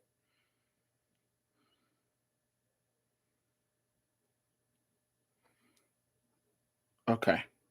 So one of the iconic pictures that I remember on the ads that had one of the Florida girls. Let me go here. Was Tatiana Braxton. You cannot talk about femme queen bodies and not talk about the Braxtons. That is why T.S. Madison is built how she is. She was influenced by those older Braxton girls. So when we think about Tatiana, this is how Tatiana looked when I came out. She's about she's in her 50s now. She just had a 50th birthday. Zoom in, girl. There we go. This is how Tatiana looked when I came out. Sickening. And so when you see her on the ads, now that's how she looks now. She done got older, of course. But when I was younger, this is what she looked like on the ads. Sickening, girl. Beat. This is Braxton. This is Tatiana Braxton. And so she would be in her ads looking strapped and sickening. Her body was her thing. Her body, that exaggerated hip. And we can't talk about look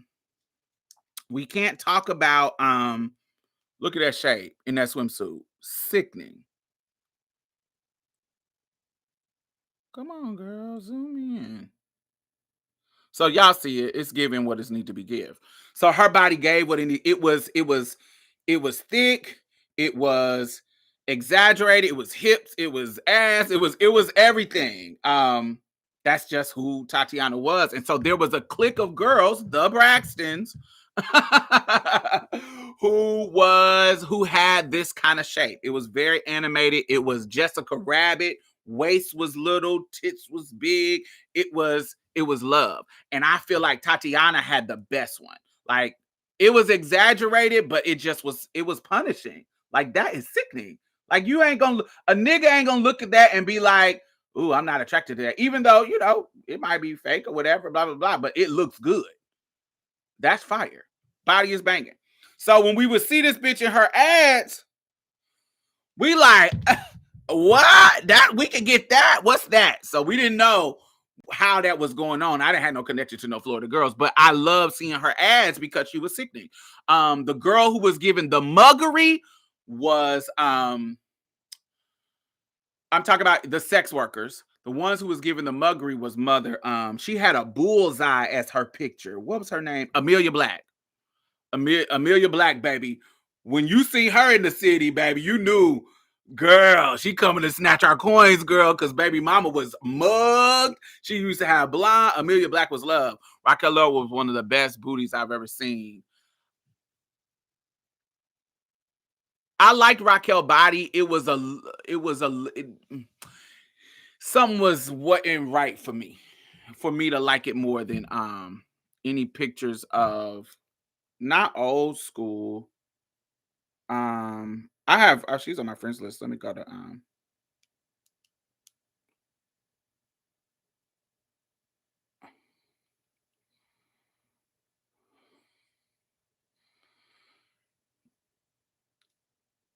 she had the high femme queen look. Amelia Black. She had the typical pinched nose, lips. Amelia Black. She was the femme queen aesthetic. She was definitely, and honey, she's in her 60s now, still sickening. She just had the mug. Her mug was sickening, but she was tall. She had body too, so it wasn't just body. But it was a and even without makeup, Mama was sickening. Sickening. So there was a bunch of girls. It wasn't a it was a bunch of girls, and I'm thinking about like 90s and early 2000s. It was a bunch of girls that were just out and doing their thing. They were out, and it was like, oh, and also we weren't in this renaissance that started to happen with the internet. Motherfuckers was on the ads, motherfuckers was on motherfuckers was hoes. They was the beat girls was drag queens and hoes, if I'm to be honest. If you was a black girl, I don't want to say there were other girls doing other things. But if you was a bitch that was looking like something, you was a hood bitch that was looking like something, or regular chick, and you didn't have privilege, you was a drag queen or a hoe, or both. That's what it was. And so we knew each other especially if you was traveling, you saw the pictures of the girls, you saw what cities they live in, and every city had their dolls. Every city had their dolls. I remember traveling to different places, going to Toronto, going to New York. Every city had their dolls. Every city has dolls. Every city has every city, even from the smallest to the biggest, they had the dolls. And there was a couple of dolls who were the sickening dolls, and there's a couple of dolls who were the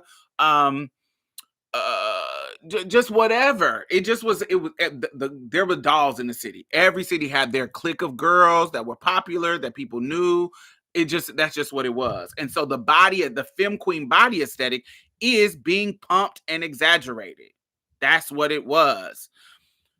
When I was growing up, cisgender girls didn't have implants.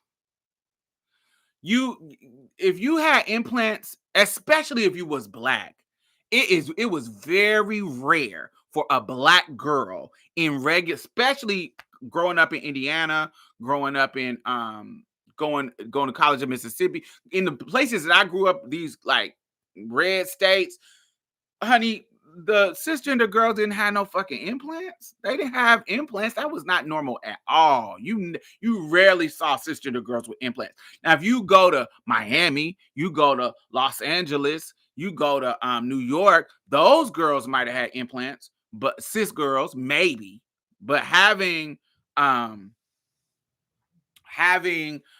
implants was not common in the 90s. When I was growing up, actually having an implant will get you clocked. Just like wigs. It is a gag that wigs are so popular now, but in the 90s, you having a wig on will get you clocked. Yes. So, yes, it was to be animated and to be big was the 90s was the femme queen look of the 90s and the early 2000s. Erica Andrew, Mimi Marks, Chanel Dupree, Monica Monroe were non-black dolls that made me say, wow. Yes, for sure. Absolutely. Tandy Andrews prior to that. Still don't know a cis girl with bags in Detroit. Oh, I know. Now I see a bunch of cis girls with bags. It's pretty common where I'm from. Maybe not in rural parts of town, but I know some Detroit girls, cis girls with bags. I knew some Detroit cis girls who had bags in college, but only a few. I'm pretty sure now it's more. But so that's what's going on. So now let's bring in the video vixens and the rap girlies. So hip hop, and as far as bodies, so hip hop video vixens, when we think about so now I'm telling you how all these trans girls was getting pumped and getting their bodies done. But there is an overlap when it comes to sex worker and trans sex workers and that look, and the butch queens who was being stylists to the stars. So there was just this cultural overlap that was happening. And anybody knows, if you want a rap song to hit, you take it to the strip club, see what the girls is gonna dance to. It was a connection to the sex worker culture when it comes to hip hop. The rap girlies and blah, blah, blah, blah, blah, blah, and the video vixens. Once the black dudes started to have these fucking videos where they were objectifying girls, they would go to the strip clubs who were to get the bad bitches, the Buffy the Bodies, the Melissa Fords. Not that she was a stripper, but that look where you had the body and you had that kind of stripper black girl body, and bring them to the videos. So those stripper black girls was also sex workers who was connected to the trans sex worker, because we were all advertising in the same papers, Superhead, all those kind of things. So all Pebbles and Buffy the Body. Yes. So when we think about Buffy the Body, let's go to anybody who, so if y'all don't know who Buffy the Body is, yes, she is. What's going on?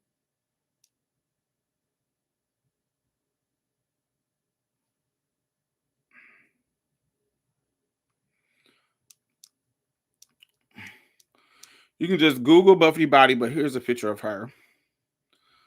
Buffy.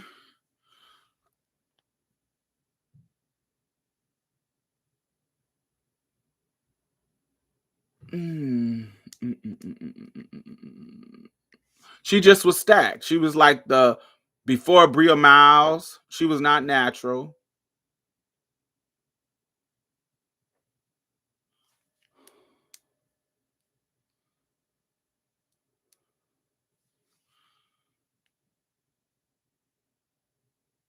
Sickening body. So there was a look that happened where there was overlap in our cultures when we think about sex workers. So the cis girls would see the trans girls getting their bodies done, the femme queens getting their bodies done. Gloria Valdez, yes. They would see them getting their bodies done, and they would come to us and say, who pumped your body? Who did your body? So we're taking the girls to our pump ladies to get them pumped. We were talking about Shanice. Shanice, her body got pumped. Shanice is the one who took Lola Moreau, the rap girl, Lola Moreau, with the sickening mug. She was one of the bitches. That fucking Ethiopian asshole mug is sickening. Her name used to be Angel Love. Now it's Lola Monroe. She took Lola to get to her pump lady to get pumped. That's why their body looks similar. Identical bodies. They have identical bodies because they went to the same girl. Also, same thing with Cardi B. Cardi B tells a story about the trans girls taking her to the pump lady. Taking her to the pump lady. Cardi B talks about it. We were going. Tracy, the pump lady who did me that looked like Ursula. The reason why she has a mugshot that I was showing y'all is she went to prison because she killed a cis stripper with silicone. So she was doing a cisgender girl. Same thing with Black Madam. This is they learn, they see us with our bodies and they started to get pumped. This is before BBL started to be a thing. BBLs wasn't always a thing. That's new, some new age surgery shit. So the girls was getting silicone, and so the cis girls was saying, "Oh, I want that kind of body," because bodies have always been a part of the social capital, the currency. You got a sickening body, you gonna make the most money at the club. So getting pumped and doing all that kind of stuff was a part of the femme queen aesthetic, and that's how the osmosis started to happen between trans girls and cis girls. And of course, when the stripper sex workers start to get sickening bodies, when the strippers, cis girls started to get sickening bodies, trans girls started to get sickening bodies. Now the regular girls who are not sex workers, who want to be just as beautiful, just as body, start to get surgeries. And so then the doctors start to see, oh, people are trying to get these surgeries. So let's see if we can come up with an innovative way to do the ass that's not as dangerous as silicone. Because the problem with silicone is it can travel to places you don't want it to travel because it's a liquid just going into your body. And so if you accidentally get it somewhere that's not the subcutaneous level of your skin and it's stuck there and it encapsulates, it can move. And so that was the negative part of it. So doctors said, oh, well, what if we move the fat from your stomach to your ass? Let's see if that will work. And boom, BBLs was born. Got it? But prior to that, it was silicone being done to pump your ass up. And they started with everybody was getting it done, cis and trans women. But when the girls start seeing the trans women do it in the sex work industry, the other cisgender sex workers start doing the same shit. So it's the osmosis that's happening with each other. Okay? So go back to what I said about the Liberation Olympics. It's not about a first and the last. It's about we are in community with each other as women. And so we're going to always have a back and forth shared experience with each other. So it's not necessarily we're taking from them, they're taking from us. It's just a amalgamation of what we all doing that comes to the fore. That's what happens. So let's talk about glam. Okay, so let's talk about the rap. So we see how this stuff is affecting the rap girlies. The strip club, the strip club is making its mark in cultural music. When we think about the Tip Drill video and BET Uncut, we think about the rap girlies of the past and the rap girlies of today. Lil' Kim, Sukihana, Megan Thee Stallion, JT, Carisha, Nicki Minaj. They all got these animated bodies. Some natural. I think that Megan Thee Stallion is more natural. Even if she got some stomach sucked out, whatever she done, I think hers is natural. We know Nicki's is not. We know other girls is not. We know that that's how it works. But either way, bodies are animated and sickening and love. It's a femme queen aesthetic. I don't believe that she had BBL. Because I met her in person, and I don't think she has had her ass done. If she has had anything done, it is her sucked. And so yes, JT lives for the femme queen aesthetic. That's why I named the video Pretty Like a Transgender, because that's what she said in her song. Because they know that we bring the noise and we pretty. Yes, I do. Yeah, lipo. Um, so yes, but let's talk about the glam too. So ballroom glam. When I think of cis women that has took on some of those ballroom glam, the first person to come to mind is Cardi B. Some of her most popular runway looks are um are inspired by ballroom. Remember when she did that Hector extravaganza look at the Grammys? I think it was at the Grammys. The Hector extravaganza look. Cardi B, her looks in her videos, her looks, her when she like doing Paris Fashion Week, Cardi B's looks are drag femme looks, like drag femme looks, because like you said, um Tokyo is her make. Tokyo, I don't know her about her makeup artist, but Tokyo is her hairstylist. And yes, trans girl giving her the look that trans girls do. But I'm trying to share y'all the history of these beauty changes. So we also got to understand that technology is sharing a lot of stuff. So when we think about the black girl makeup trend and these makeup trends that's happening, we can't leave out those people like um Jackie Ina that come up sharing these kind of makeup. So when we see these full faces of makeup, they didn't used to do that back in the day. This makeup with the contour and the powder and the cheek and just everything all together, that was not in vogue. That was not in trend. Like it was more toned down back in the day. But now people is doing cut creases. Only drag queens used to do cut creases. They doing cut creases. They doing stage makeup for everyday makeup, highlighting and contouring and caking and baking and da da da da da. All that shit. Cis girls talk about baking. That was never done. That was never done. That was a drag queen glam aesthetic. But we gotta also take it back to Sam Fine.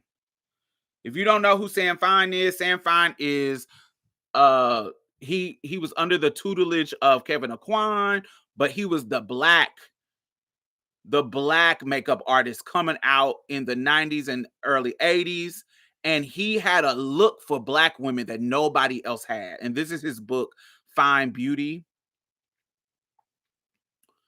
Sam Fine is a makeup, he is like the black male Pat McGrath. Like is he revolutionized black girl makeup. So this is his book. These are some of the people that he did. This is Iman. He had a very signature look about his makeup specifically for black women. That 90s lip is fucking Sam Fine. That 90s lip that we see on the cover of people's albums and all black girls had this kind of stuff. It was Sam Fine, baby. It was Sam Fine. He was the trendsetter of black makeup. Here's another one. But do you see that kind of highlighted cheekbone, contoured, that look that was not normal for the makeup back in the day? And so Sam Fine was one of the pioneer people of that. So imagine this is in the 90s and it grows into the 2000s, and he starts to become popular in the 2000s. I remember I met Sam Fine when I was 17. I was stealing out of a Nordstrom. They didn't know I was stealing, but they didn't. But he had an event at the Nordstrom at in Indianapolis, and I was stealing perfumes.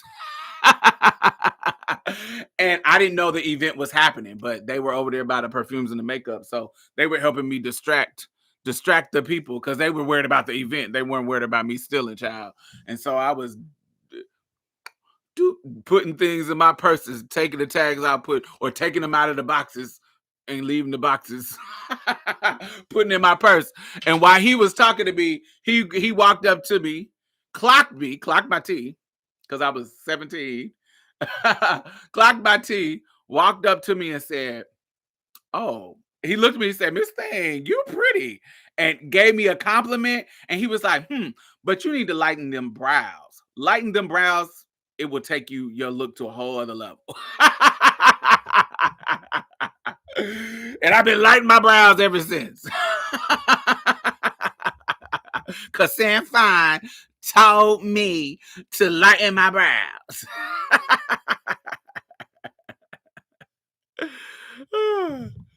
So here's another Sam Fine look. But do you see how he does? It's really highlighted.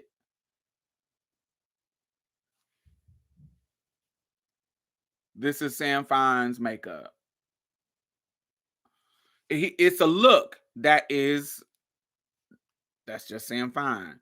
And so, I forgot to talk about somebody that FFS worked them out. She was already pretty even before this, but that motherfucking Foxy Giselle Barbie Royale, not Foxy Giselle Barbie Royale, baby, her FFS turned her out.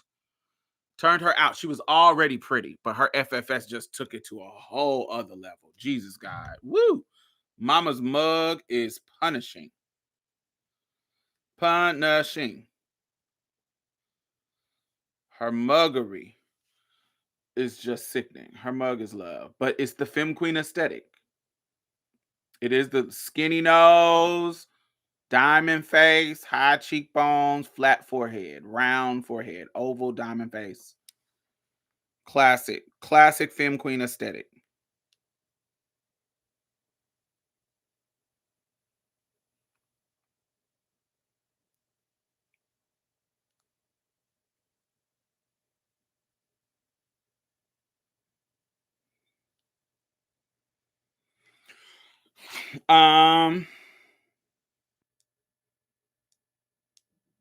We go to T.S. Madison.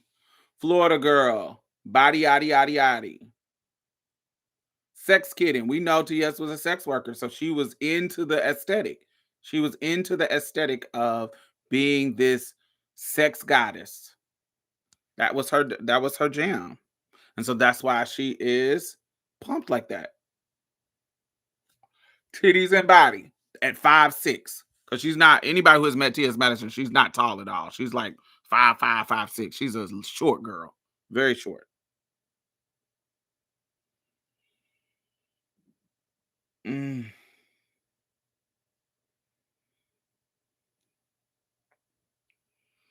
Florida's the home of the XXL bodies. Yes, God. All right. So let me see. Let me make sure I haven't hit nothing else. Oh, we good on time. So the makeup girlies, the glam for the girls. When I think about Cardi B and her in the red feathers, that it's like a trans drag. Like RuPaul Drag Race, it has impacted the appearance of makeup too, but trans drag has been something, which is what pissed me off about RuPaul's Drag Race, them trying to initially not bring the trans girl in. What pissed me off about it is you're trying to erase trans drag, and trans drag is popular because of trans drag. So, of course, the America girls, the butch queens who are butch queens by day and drag at night. Yes, it goes back to that osmosis. Yes, they had an impact in being drag queens, absolutely. But the history of drag, if you're talking about the artistry of drag and history of drag, you cannot take away trans drag from that. The growth of it, and the Lady Java was trans drag. Christine Jorgensen, trans drag. You can't take away trans drag from drag queen history without, you just can't, unless you being shady. That's just what it is. The most popular drag queens that was bringing in the crowds, that was touring in the United States, were trans drags.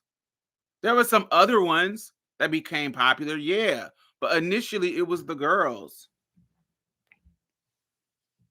And the erasure is dangerous. I was too young to know the history of trans drag in my own. Yes.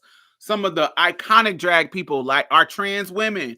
When we think about Raquel Lord, when we think about who I've interviewed her, Tommy Ross. Tommy Ross is a Southern trans older woman, been trans since the 70s, 80s. In the South, in Houston. She is an icon, trans woman. There's so many trans women that have been. When we think about the Mimi Marxes, the all the Continental girls who were Continental girls. They were living Maya Douglases who were living. They were women that did drag, trans drag. You can't. How the fuck you gonna not include trans drag? That was so late. That was so tired to me. That really made me stop being a fan of RuPaul's. Really, it just really did. Cause what?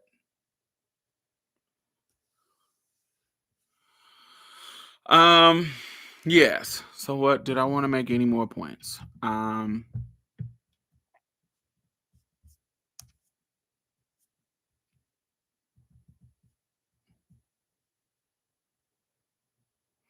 All right. So I did want to say this is the stuff. Paris friends. Yes, all those drag queens that used to be on the talk shows. Come on, the talk show circuit. Tula, Tula, um, the Bond girl, Carolyn Crossy, who is Tula. Yeah, you can't, child, get out of here. So I wanted to this trans femme aesthetic.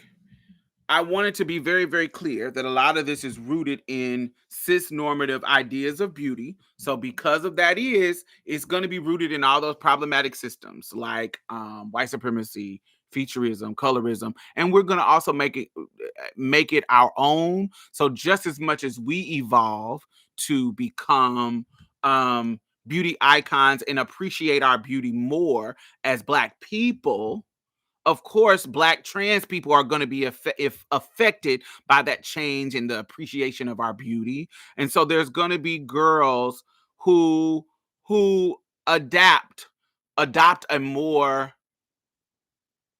once we are outside of the male gaze, they're going to adopt a more natural aesthetic. There's going to be girls who appreciate more ethnic features and say, I like my nose, so I want to keep my nose the same.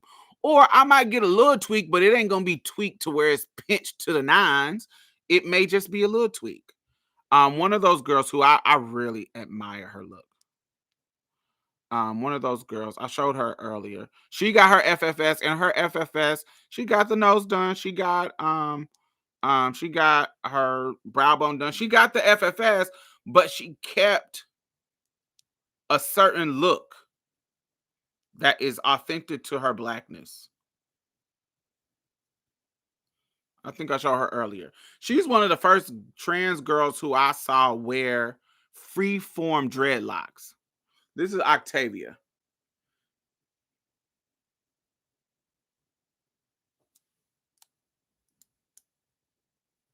This is Octavia. She is a photographer. I don't know where she's from. But this is Octavia. I think Octavia is beautiful when it comes to embracing her natural beauty and just to look like a regular Black girl. I love it. I love her look. I love her. She had to cut all her hair off when she was when she did her FFS, so she had to cut it all off. So she had her short little hair. Um but she ended up growing her freeforms back. So this is her after years after surgery, but she looks so gorgeous to me. I love it. So there are going to be some girls who are making a mark in the trans aesthetic who are kind of bucking up against that stereotypical trans aesthetic, kind of doing their own thing and embracing their own beauty. This is when she first cut her hair. Well, it had grown out a little bit.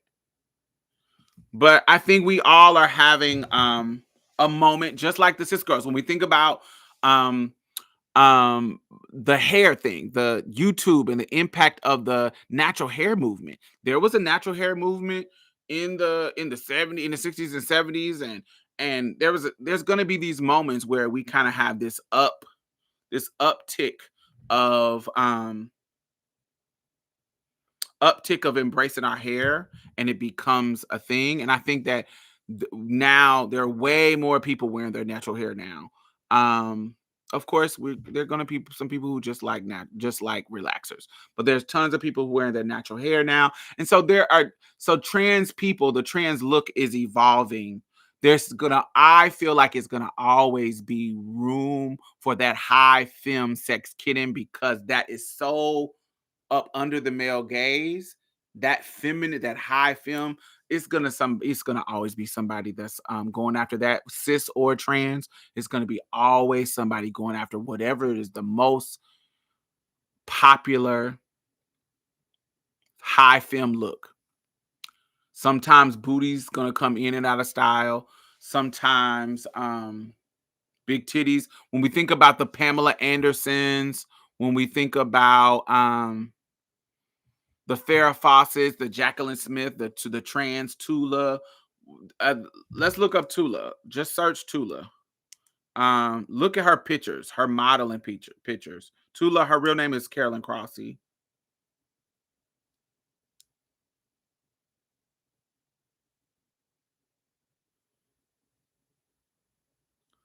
She was the first trans Playboy model, I think. She was also a Bond girl, like in the Bond movies. Carolyn Crossy, sickening whitefish. Woo! Sickening. Baby, don't did nobody punish like Mother Tula, baby. Her name is Carolyn Crossy. She was a Bond girl. She is English or British, one of them, European, English or British. Tula Carolyn Crossy, she just was that girl, baby. One of the first porn stars, not porn stars, I'm sorry. One of the first Playboy models. She did a Playboy model, but she was a Bond girl. The Bond girl who was really a man. They love to punish like that. But she was iconic. Tula. Tula, aka Carolyn Crossy.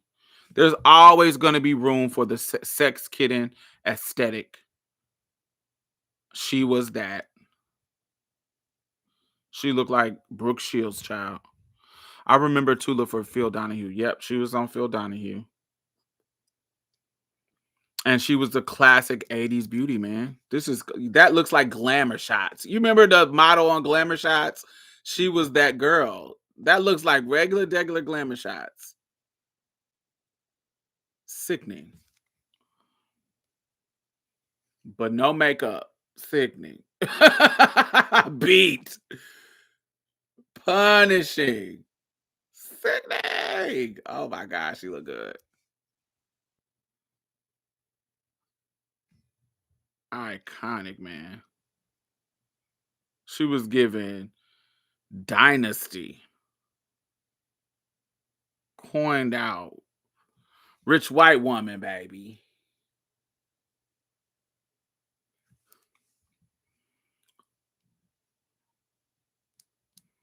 I live for the punishing girls. But yes, that is the Femme Queen aesthetic. Tracy Africa, yes, the Revlon box. Yes, let's look up Tracy. Tracy was sickening.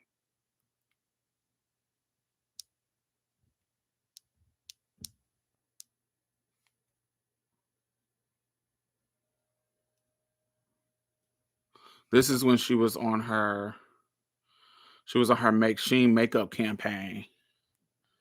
Her in the top corner, baby. Chocolate square face goddess. That's what I'm talking about too. Where you can have some features and it still be fish, because Tracy got a strong jawline, but everything else is just fish.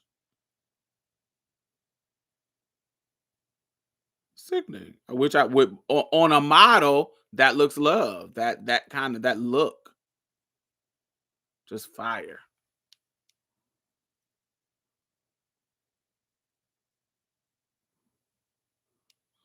That's her on the Clairol box.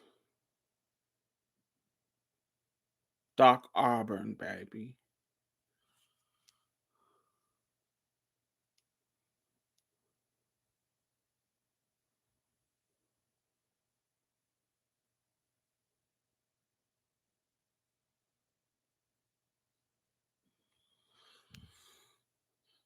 Casting mugs. Sickening. Beat. Regular, honey, you saw women that look like that. I saw women that look like that growing up all the time. Seeing Tracy, that is just regular auntie, beautiful, glamorous women. I remember chocolate girls growing up that looked just like that. That was like, oh, she just looked. When I found out that she was trans, I was like, I see, because she looked just like women that my neighbor Miss Carol looked like her. It was fire.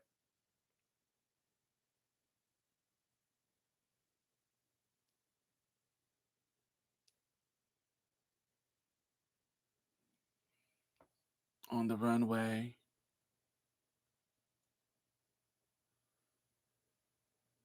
Love it, love it, love it, love it, love it. Tracy looked like my grandmother. Yeah, she's looked like regular women, just a regular. And that's the thing about back in the day, because you had to be, because the surgeries wasn't like they are now. These surgeries can make a bitch pretty. Girls from back in the day, they had to be just pretty. You had to come out the pussy. You had to come out the pussy sickening and be that girl. The surgeries didn't make you. You had to have it. That's why it just was a different era. You had to be sickening out of the womb, and that was a blessing.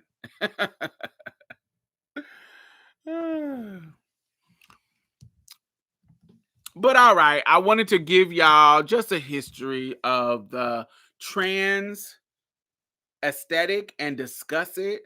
And I wanted to just talk about some of these connected histories when it comes like the Braxton and the bodies and the strippers and the pumping and the silicone. I wanted to talk about the mug, just why the mug looked like it does with the makeup in regards to how we do the makeup, how we do the faces. Back in the day, ballroom face, no makeup was allowed. Exactly. You had to just be sickening. Um, you had to have a nasty skincare routine, baby. They would pull the towels out on your ass. So so yes, that was the tea. We have there is a femme queen aesthetic, and it's really just a high femme aesthetic that we all are striving for. That we, in regards to majority. Yes, there's people who are outliners who are not striving for that sex kitten kind of look, but at some level, we are all cis women and trans women aspiring to be are inspired by the male gaze, inspired by the women around us and what we think is pretty, what we think is beautiful. We are being the technology in regards to us being exposed to makeup techniques from trans women, drag queens, makeup techniques in that way, being exposed to the advances in surgeries. Girls are going. Have you seen these Asian girls going over to the Asian doctors in Korea, getting their whole face reconstructed because their jawline is hard, their brow bone is heavy? These they getting reconstructed too to look like anime girls. So all these things are incorporated and blending, and there's an osmosis of culture happening to where we are seeing these things kind of bubble up. So that's why JT, Young Miami, all these people are having these looks that kind of have femme queen looks. That's why these surgeries that are happening that Nene Leaks is getting and other people are getting are making them look what we consider trans, because the trans girls are getting FFS. The cis girls is getting FFS. They getting the same nose job. Baby, Korean surgery is magic. Yes, God, and accessible. Check out Ajita Wilson. Yes. We've talked about Ajita Wilson before. I loved Ajita too. Yes, that's just what it is. That's just what it is. And I the point of me talking about this is I do not want you to think that it is a particular look that is unique to trans girls or cis girls. We are all sharing shit, going back and forth, taking from them, taking from us, da da da da da. We are all taking from each other because we're in each other's community.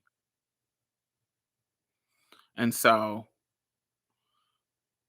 I think it's a blessing because the line of demarcation, the line between trans and femme trans and cis is so blurred nowadays. It's so blurred, which I love because it means it's more easier to pass, and it's also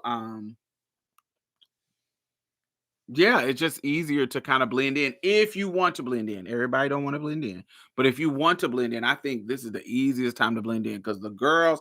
I remember when I came to Houston, the girls was in drag makeup. I was like, the cisgender girls go to the club painted.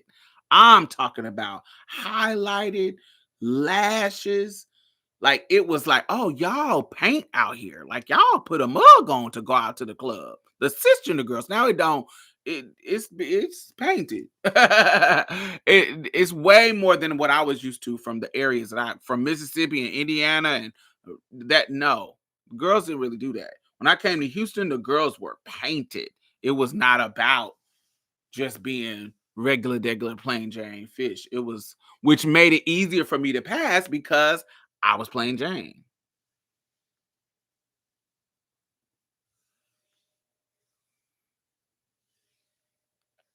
Is there a big difference in black market moans and doctor prescribed moan? I don't think so. Not for me. Not in regards to what they do for me. No. You want to get the same amount of if you're going to the doctor and getting your levels, you want to make sure you get your levels and make sure that you're at the right levels, the natural levels that you're supposed to be of testosterone and estrogen. And once you know your dosage, long as you're getting the dosage from black market, like if your hormones is 150 milligrams of progesterone, then it's gonna be 150 milligrams, whether it's legit or black market. You know how much you're supposed to take. So long as it's the same shit and not a different chemical, you good.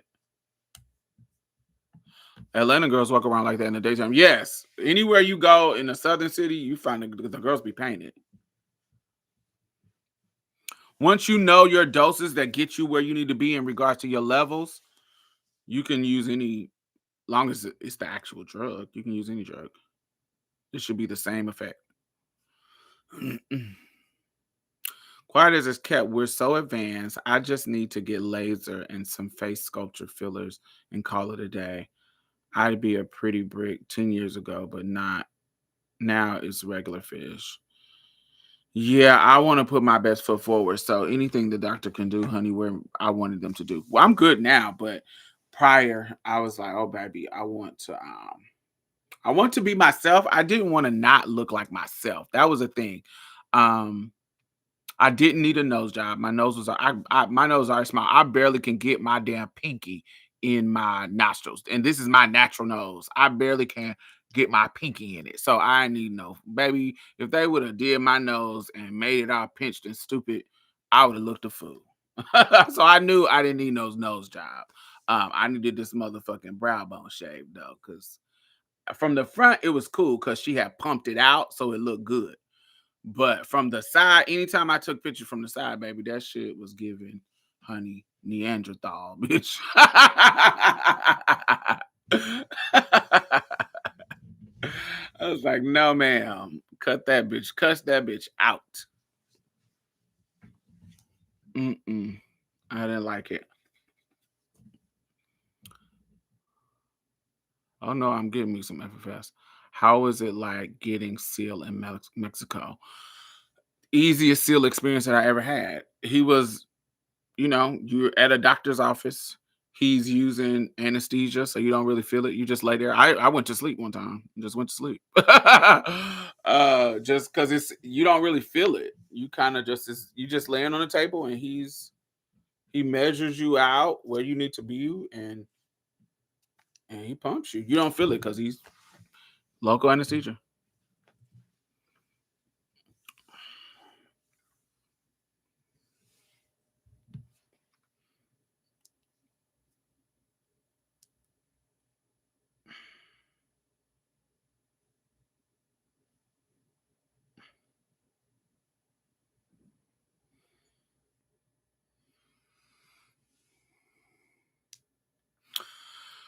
Like, we really can be.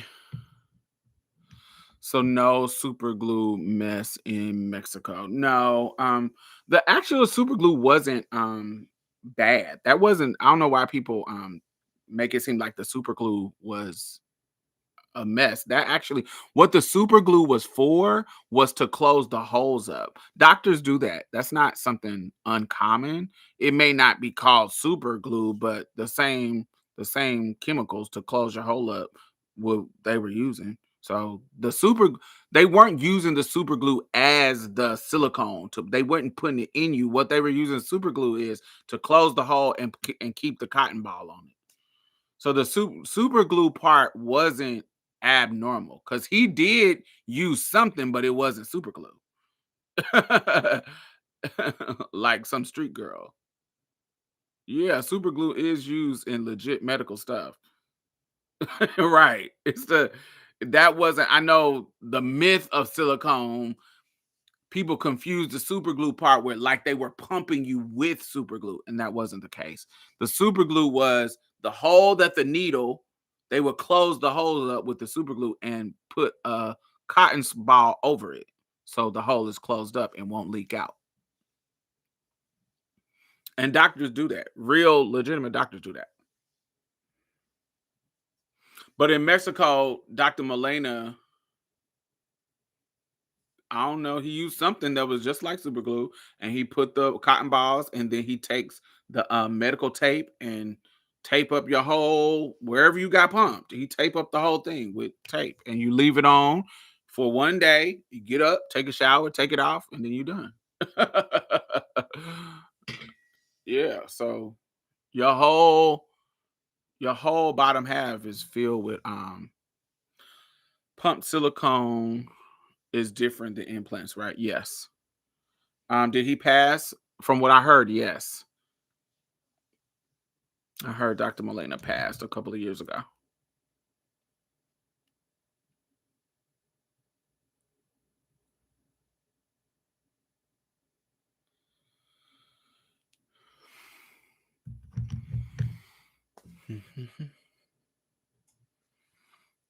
Silicone is actual free floating liquid that's being poured in you.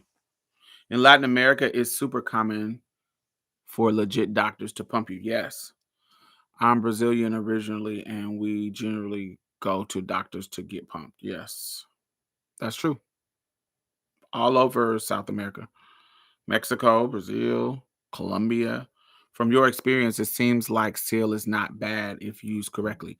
Yes, from my experience. Yes, I don't have I haven't had any negative experiences with silicone. Now, I don't know what's gonna happen when I get old, but I done had silicone since I was 19 and ain't nothing happened. I go get my breast exam at the doctor, and the doctor can tell that it's silicone because just how it looks in the camera. But she says we're able to tell if there's cancer or whatever. We can tell the difference because we've seen enough people who has gotten pumped. And so, yeah, PMMA. I don't even know what that is, but educate us, babe. Did Portia Williams give Femme Queen? Absolutely, definitely a Femme Queen aesthetic to me. They don't like to talk about how the men in Latin America country pump their biceps.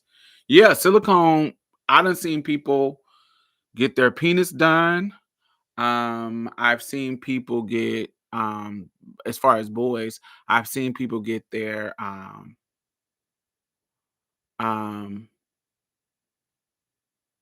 um, arms, their chest.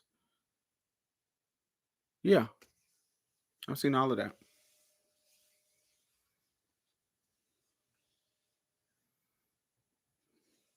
Now the problem with the chest on boys is it can get saggy like titties. Portia is money well spent, but she need to stop right there. Yeah, wherever she is now, she looks sickening. I love everything about Portia. I think her glow up on the show. She went from one of the worst looking housewives to one of the best. Like I never would have thought that I would like Portia's look over because the prettiest housewife to me was Kenya. Um but I never would have thought that I would like Portia's look over Kenya's someday. And they'd be neck and neck to me.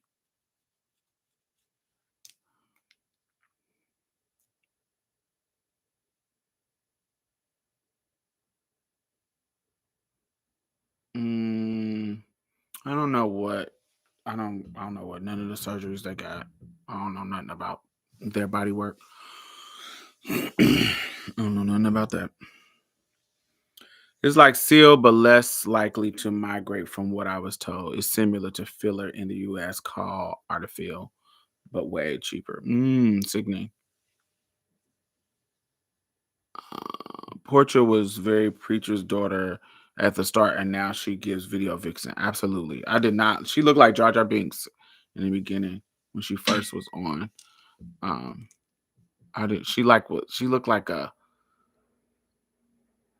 fucking bird or something. I did not like her when she first. I did not like her when she first came on, but now she one of the most sickening girls on the show. Sickening girls of the franchise. Loved it. But all right. Yay! Make sure y'all thumbs up if you're just joining us. It is 59 people in here, and 59 people has thumbs up. Yay! Thank y'all. She had a homely overlay for sure. Yeah, for sure. Not Jar Jar Lord. Yes, honey. It was given very Jar Jar Binks. I did not like that. Um, yeah. That is yeah. Thank you. Thank you for watching. I loved what else do y'all think? Do y'all have any more questions or anything before I end it? I thought it was gonna take 3 hours. It's only been 2 hours and 23 minutes. I love that. And I got to all of my points. I had a whole bunch of notes, a whole bunch of notes. Um, yeah, yeah, everything. I hit up everything that I wanted to see, that I wanted to talk about.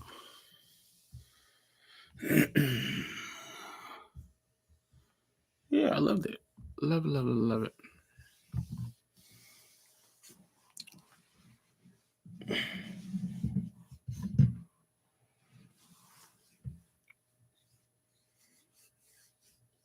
Yeah, I don't mind staying till 3, till we at for another, what, 40 minutes?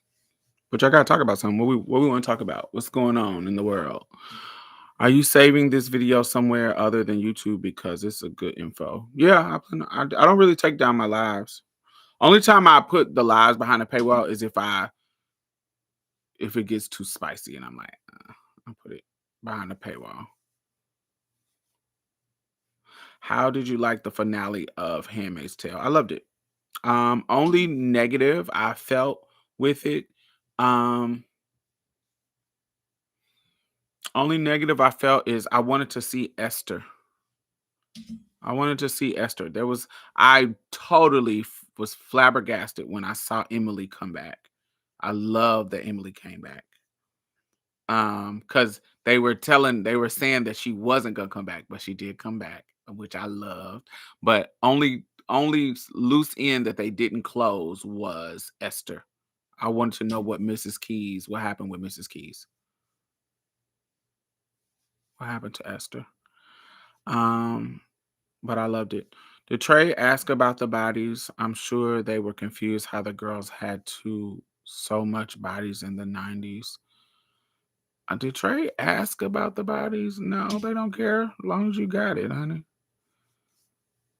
I'm pretty sure. I'm pretty sure it was some curious Trey that was like, "Oh, how do your titties get like that? How your ass get like that?" I'm pretty sure they asked, but the girls had a mystique, had mystery. You don't give Trey secrets. You say, "Oh, it's the hormones." The girls had a mystique and a mystery. They didn't tell all the tea. Oh, I just been on hormones, baby. Getting thick. Honey, it's you beating these cakes in. That dick is making my ass spread, baby.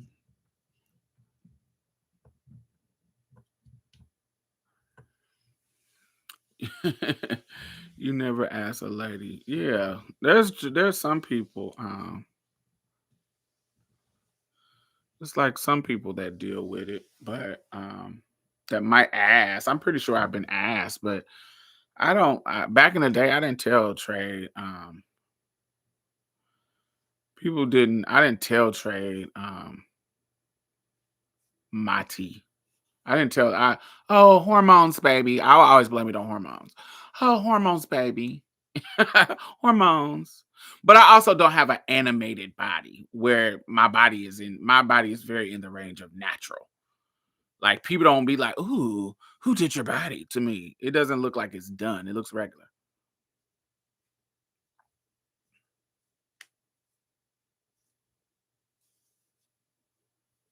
I'm from Florida. People knew the girls had skill. Yeah, they just called it them shots. Yeah, people didn't. And plus, and Florida is a different thing. Florida, that's one of the United States capital of surgery. So, so it's a lot of new. They know too much. Sometimes the trade know too much.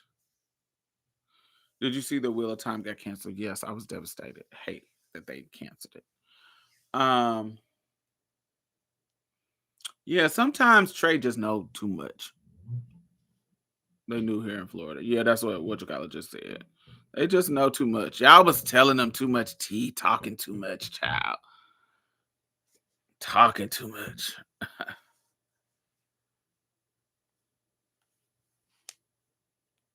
Chanelica.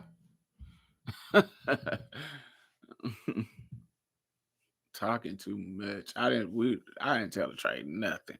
It's hormones, baby. That's what I always give them. The trade is paying for women's surgeries nowadays. Same thing in Florida. When you get to Florida, California, New York, those are the silicon. Those not silicone. Those are the surgery capitals of the United States, honey. And so girls is getting implants. In those places, you see the surgery. You see the nose jobs, implants, liposuction. You see all of that in those places. It was very uncommon for the girls to have all that in in smaller places.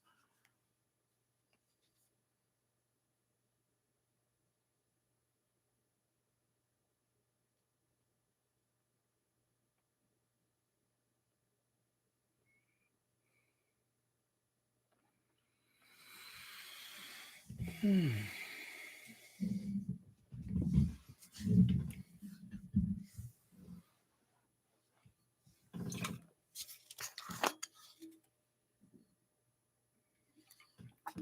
It's unusual to see a college educated trans woman from that time. Is it? I wouldn't agree with that.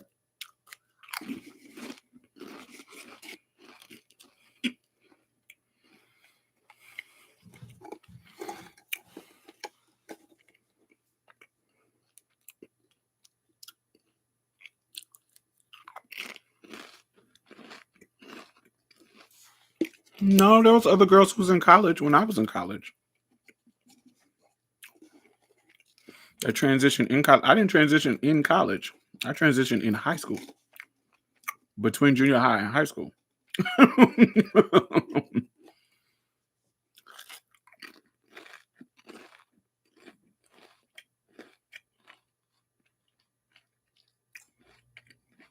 Yeah, I was a girl before I came to college.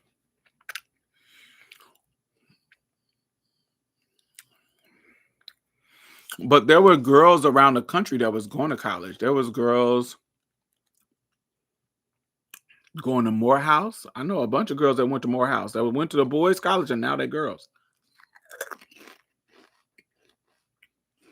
That's my age.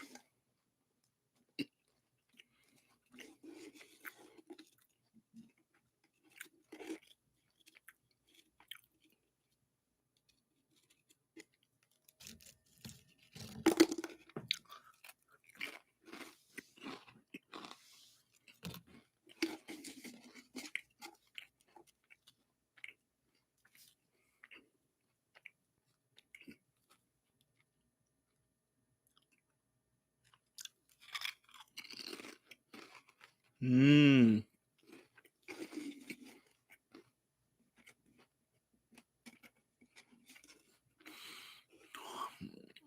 Yeah, I know. For me,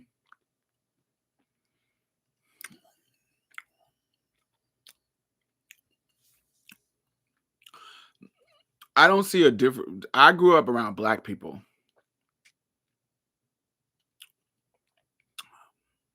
So, in general, black trans women transition earlier than white ones. So, I knew a lot of trans women that were young that transitioned like me. Um, I wouldn't say a lot went to college, but I was enough to where I don't feel like I was the only one.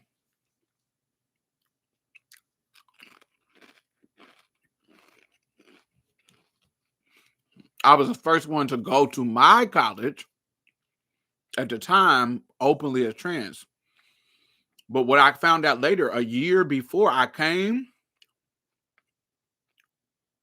a trans girl was Stealth living in the girl dorm and they found out and kicked her out.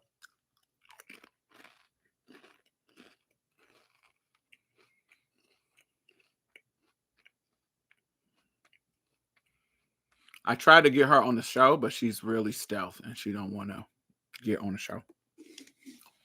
Um,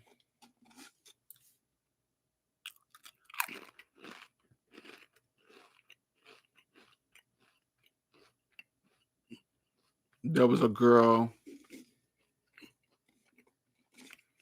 We need an episode on being trans woman in college. I have talked about my college experience so much on my channel. So much. I would not do a specific video like that.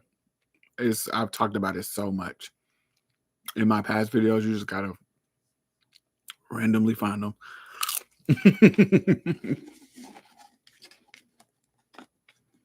No, I couldn't be stealth. I was living in the boys' dorm.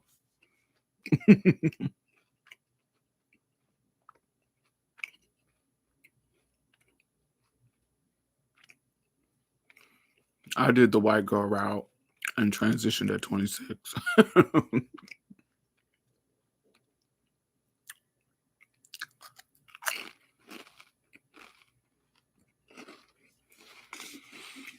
Yeah, London went to Morehouse. London wasn't the only one though.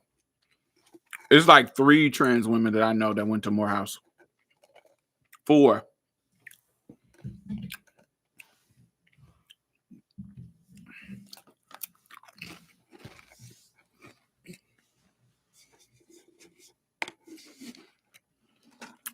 Yes.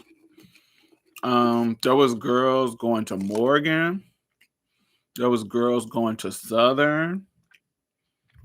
I remember going to Southern and seeing some trans girls on campus that were students. I remember going to Grambling. There was one. I wouldn't say she was trans, but she eventually became trans. But she was very flamboyant when she was at Mississippi State.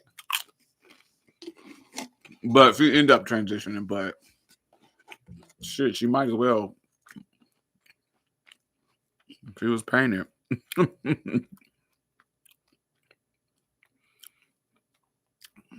Baby, I want to go spell me.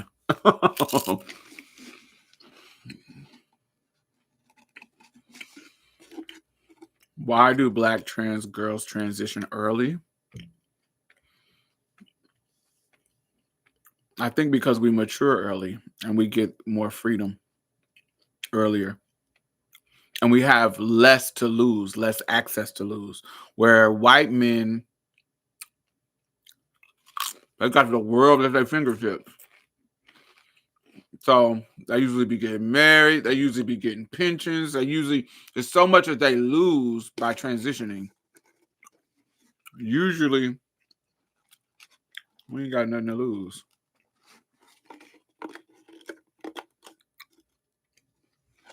So we like, fuck it. Might as well be the girl that I want to be. Especially if you ain't got no church family. I was still in birth control pills from my cousins at 14. I was taking my mom's I wasn't taking them because I thought they were hormones. I was eating my mom's birth control pills because they tasted like candy. I thought they were pegs. The little pegs. Yeah, is it pegs? Not pegs. The little candies in the little thing that you pop the head up and the peg to push out. Pez, is it P-E-Z or I can't remember what it's called. Pez, yeah. I thought they were my mama's Pez. I thought she was hiding the candy from me. And I remember I used to be popping them things when they were in that little white thing that you put them in. You push they were green. They were actually multiple colors, and you push them through the little aluminum. They were in that white compact, and you push them through the aluminum. And I would be chomping them, and my mother was like, "Boy, don't be eating that." I thought they was candy, child. Me too.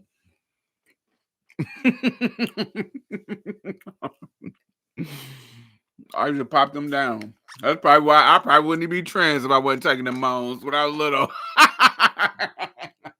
I didn't even know them shits was hormones. I used to sneak and take. I wasn't taking them all the time, but I would sneak and eat one randomly all the time. That probably what fucking fucked my brain up.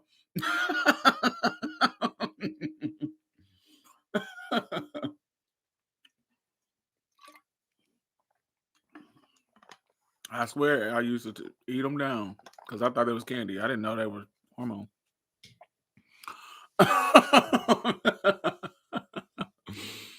Because I used to be in a white comeback. Let me see if they still have pictures of it. I love to Google shit like that. Like, have y'all Googled all the colors of food stamps? I used to live for that. All the five used to be, the tens used to be purple, the ones used to be brown, the fives used to be purple. All the colors of the food stamps. um 1980s birth control pill compact. Yep, this is exactly what it was.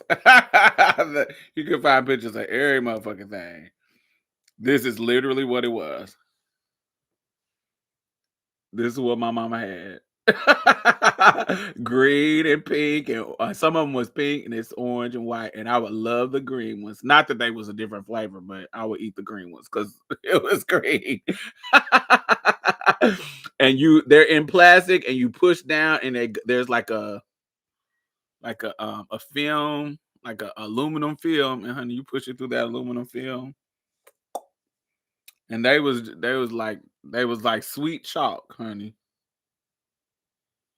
Yep, this is exactly how it looked.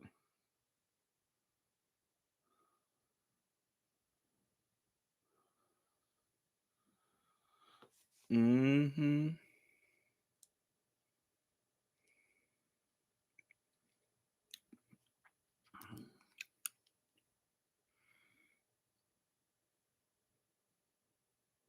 I used to live until my mother was like, "Did you eat these fucking birth control?" I was like, "No." lying, lying down. Yes, the fuck you did. My mother would be going off. Yes, the fuck you did. That is medicine. Do not fucking eat that.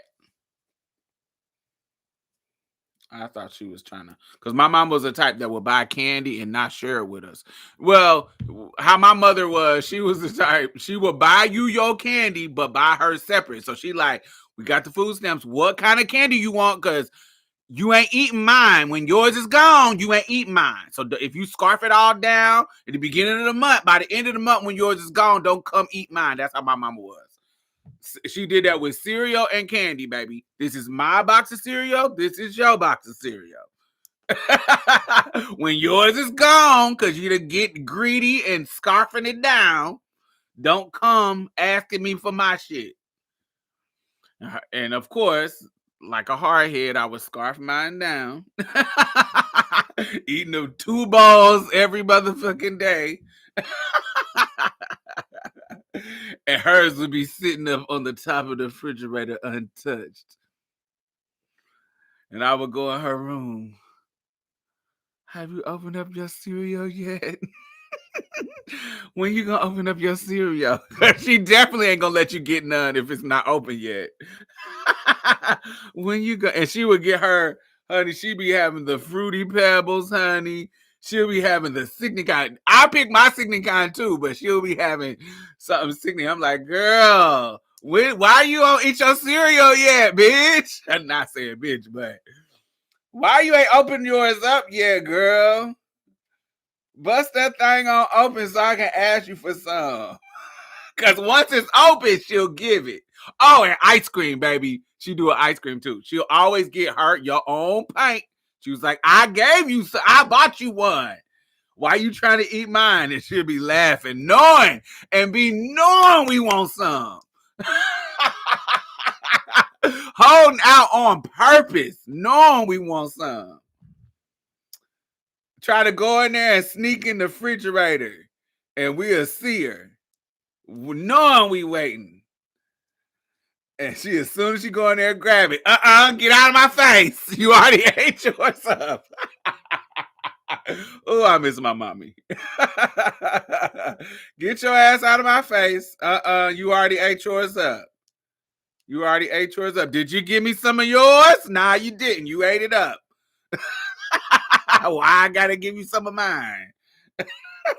But she'll end up, we'll be sitting there looking at her, so she'll end up giving it up.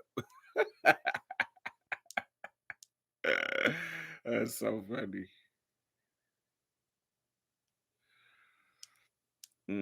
Close all. What else? Oh God, they need to bring all that shit back. That was the good old times. Those some good old days. That fucking cheese was fire. It took forever to melt, but once it did melt, it was good. Those was the best grilled cheese. That government cheese, baby, was the best grilled cheese. It was hard and it took a while, but once it melted, it was delicious.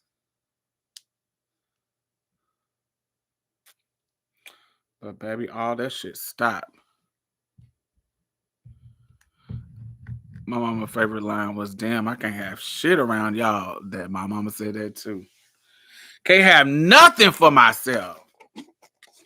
Or my mama look and say, that's why you don't have no motherfucking kids. Cause your kids is always touching you. They always gonna be touching you, touching you, touching you, touching you. You ain't got no personal space. She would be going off. So we always were flouncing around her, touching her, touching her, touching her, touching her. She's like, you can't have no space. You can't go to take a bath without y'all knocking on the door asking for shit. We used to wear her out.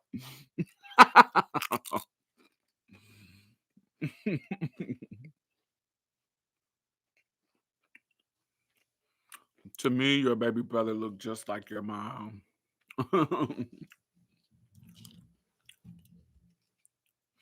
I feel like my middle brother looks like my mom.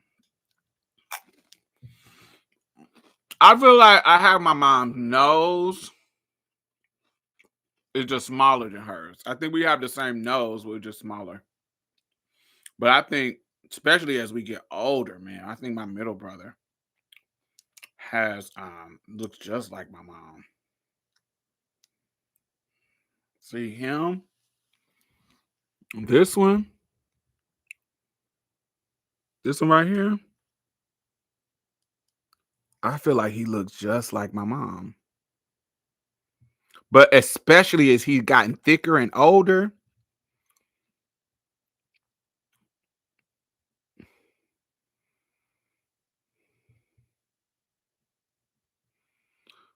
Yeah, as he got thicker and older, he looks more like my mom than any of us, though, to me. My little bro, all of us look like my mom in certain kind of way. Like me and my younger brother, him, he, he, like both of our nose turn up like my mom's.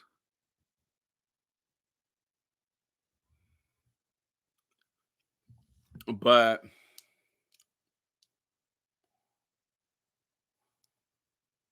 but then when you see us like together, both of our nose turn up like my mom's. My nose is just like my mom, it's just hers is bigger.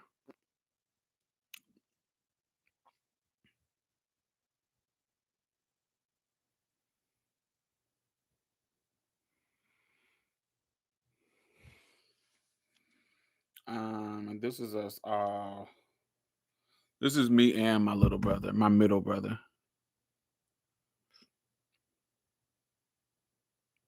My mom loved to post our pictures instead of her pictures, which is, I guess, is very motherly. But yeah, he looks way more like my mom than me. To me, even though everybody say I look like her, but I only think they say that because I transition and I'm more girly. Um, but he looks more like her to me.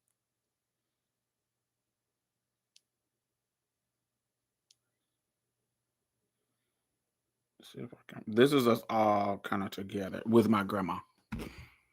See, I look kind of like my grandma.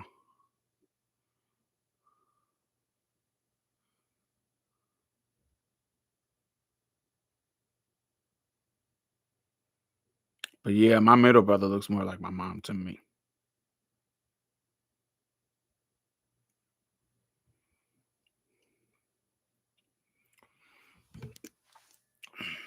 Mm-mm.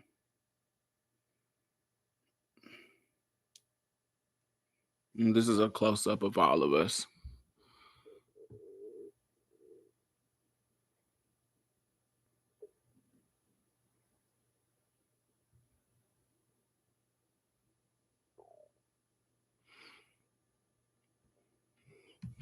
It's funny how we all we all tower over her because she's only 5'2". And it's funny. mm, we thought that my youngest brother was gonna be the shortest out of all of us because out of all of our daddy, he he was his dad was like the short bow leg one, but they both are taller than me. Both of my brothers are taller than me. Not too much different from each other, but they both are taller. But they thought my little brother was gonna be the more was gonna be the younger one. I mean the shorter one.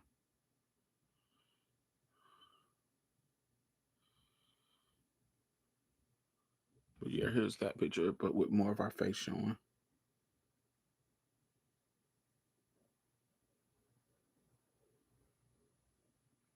Oh, zoom in, yeah. Yeah, she's so short. But you see how our noses turn up? That's what we get from our moms. And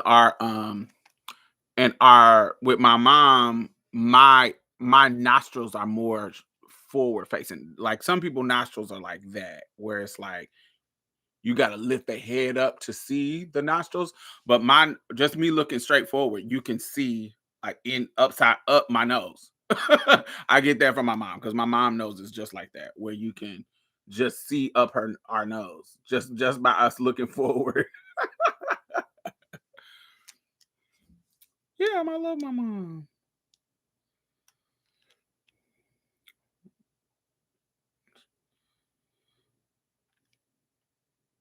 We used to, and this is me when I was young. I think I showed y'all this picture. This is me when I was a baby with my mom.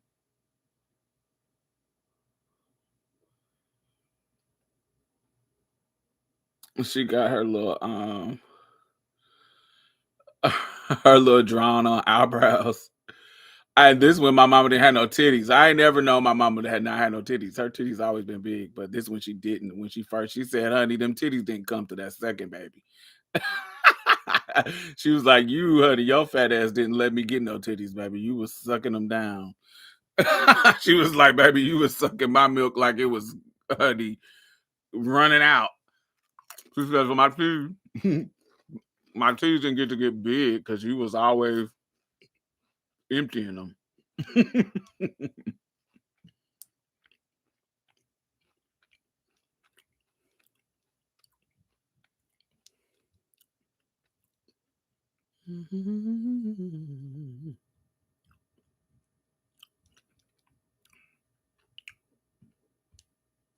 Oh, this is me when I was, I don't know if I ever showed y'all this picture. This is me when I was like 9 or 10.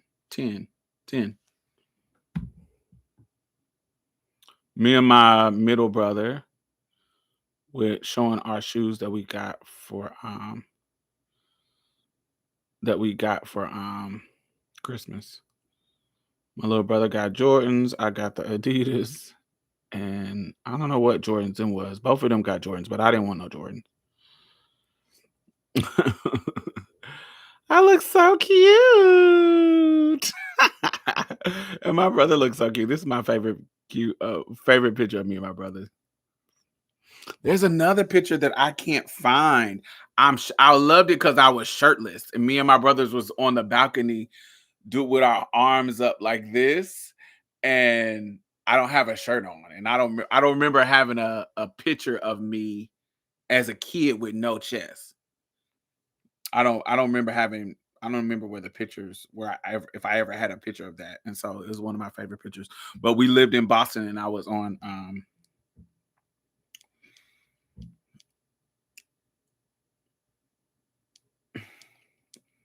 the balcony, and they took a picture from the balcony. This is at Rakim's graduation.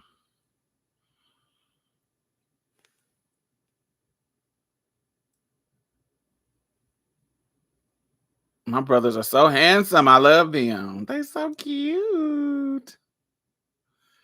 As my mama would say, she said, "My pussy don't make ugly kids." My mama said, "Baby, my pussy don't make no ugly kids. What you thought?" Oh, she said, and all of us got different daddies. She said, It don't matter what who genes I take. It's gonna be a cute baby. Cause my pussy don't make no ugly kids. Hmm.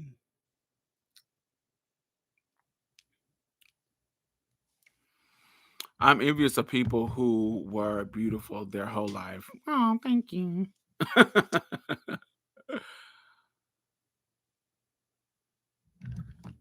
But yes, child.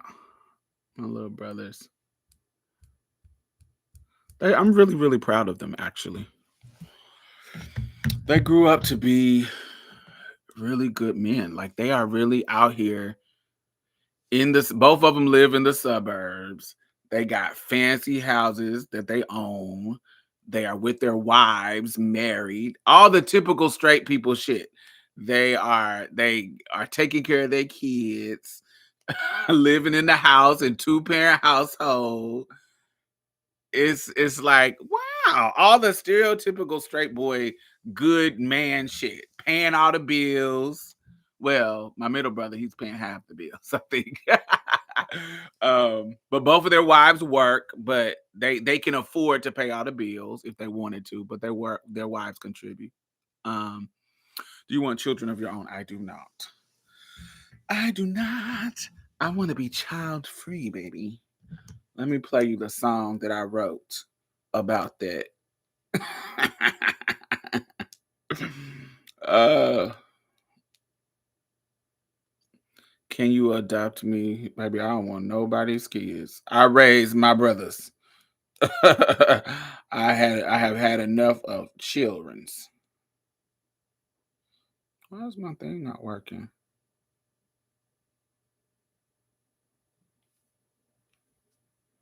Hmm.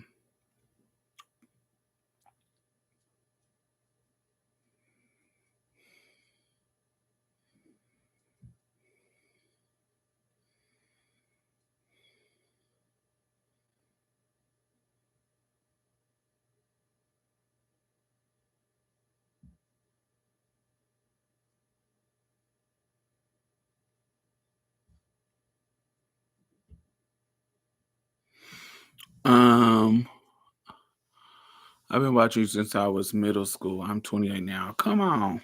That'd be making me feel old because time has gone fast. This is called Single Child Lesson Free. It's on my Soundcloud. Single child lesson free to be me. I wanna travel the world and see the glory and see the life that's just for me. Eat what I want, get slim or I don't. Let my body do whatever as long as it shows I'm happy. Yeah, for me. Yeah. Single child, less and free to be me. I wanna lay on the beach and give rich auntie tea. Just living life in the lap of luxury. I'm gonna lay on the beach and give rich auntie tea.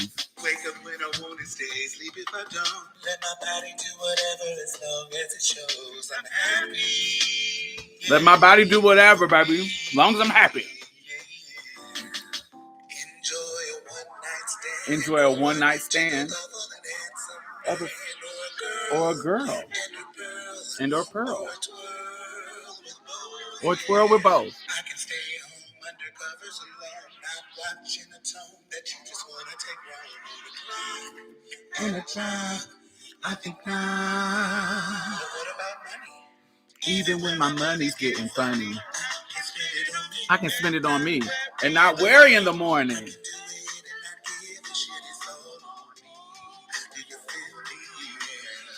Set my boundaries and peace of mind. When I got time, I will give you some time. Just wait and let me take care of me. Yeah. You got to give me a reason to share my world. Give me a reason to love you, baby. Give me a reason to show you my love. Give me a reason to show you my love. Beaches, sunshine, and cocktails, and shopping for me, just me. Shopping for me, just me. And maybe my siblings, my nibblings, and friends, if they're good. My pussy peace of mind is all I'm protecting. My pussy peace of mind and my time. Did you hear me? Single child, blessed and free to be me.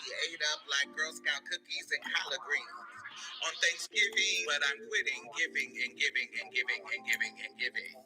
Then giving more. I'm not gonna be lonely or settle for a jabroni playing house in a theater. I'm not trying to earn a Tony like Viola Davis and fences, not nose and pretenses. Those emotional expenses, no thank you, I'll be single child, less and free to be me. I wanna travel the world and see the glory and see. Lead a life that's just for me. Lead a life that's just for me. What I walk is slim or I don't. Let my body do whatever as long as it shows I'm happy. Yeah, for me. Yeah. Yes, that's my single child lesson free song. Single, childless, and free.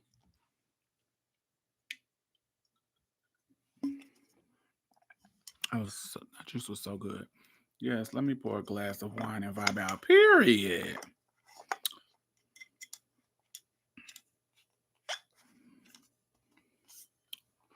I'm 44 now and never wanted kids. Recently, I've been like, "Ah, it would be nice to have a kid." Ooh.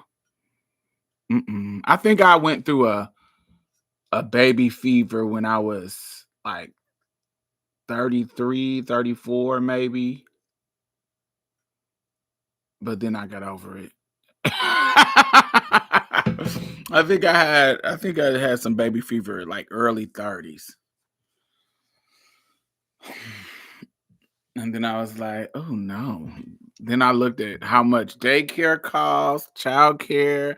I just looked at all kinds of stuff. I was like, "Oh no, baby, these are college tuitions and mortgages for childcare. No, thank you." Do you want to get married? I've been married twice, baby. Married twice and divorced twice. That's not a accomplishment for me. Husband fever for me. Mm-mm. I've been married twice. I don't care about that. I'm already over it. Oh yeah, I'm already over it. Good. I want to. Yeah, these men are different. I think I'm aging out. Not aging out. I think the type of man that I like doesn't exist anymore. I want to be part of the child-free club so bad, but damn, if I'm not still raising this 19-year-old, honey. But you just got one, Tia, and she grown now, so you in the cruising part. You in the cruising, honey.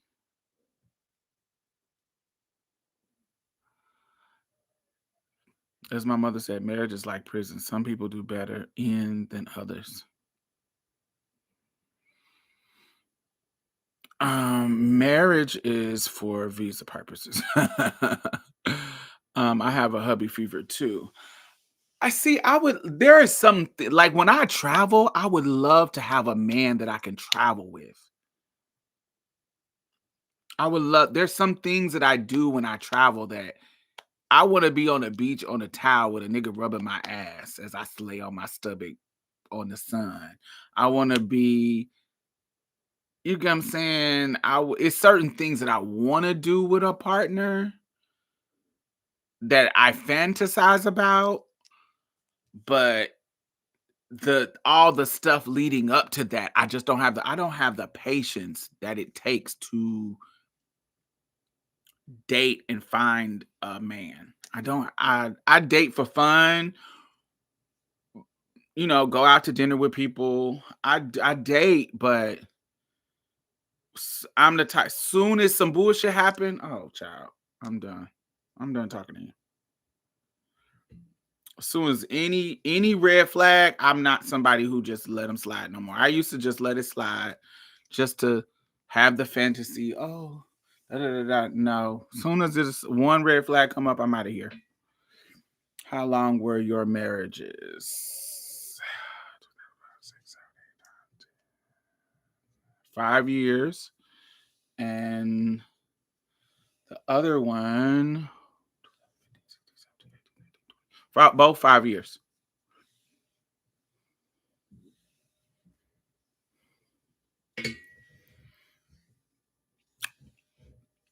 Oh no, I'm not a perfect partner. You gotta be I have my own issues.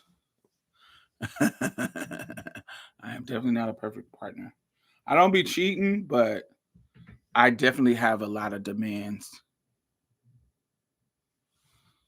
I definitely have a lot of demands. The first one, why did it end? It ended because he had a whole secret family on the other side of Houston that I didn't know about, and he started acting really weird, and I got tired of his weirdness, and I left him alone in 2010. When y'all first met me, I was married. I left him alone in 2010. but he had a whole other family, child and kid. Diamond gives you need to have your own house. You know what's crazy? Most of my adult life, I did not live alone. Brandon moved out of my place in 2018. Was it 2018? Yeah, 2018. Yeah, October 2018. And that's the last time I lived with people. Prior to that, I always had somebody living with me. Since I was young, there was people living with me. I've always had somebody living with me. I never really had my own just by myself until I got grown, until recently. You would be a great lesbian. I would be the worst lesbian because I don't like vagina. I would be the worst lesbian. Lesbians have to like vagina. I like peen. That's the problem. I feel like if a woman, maybe not. I don't know. I wish I could be a lesbian. I wish that I liked women. If I like women, it wouldn't. Maybe I'll be married and partner by now. I think if I actually like women, but yeah,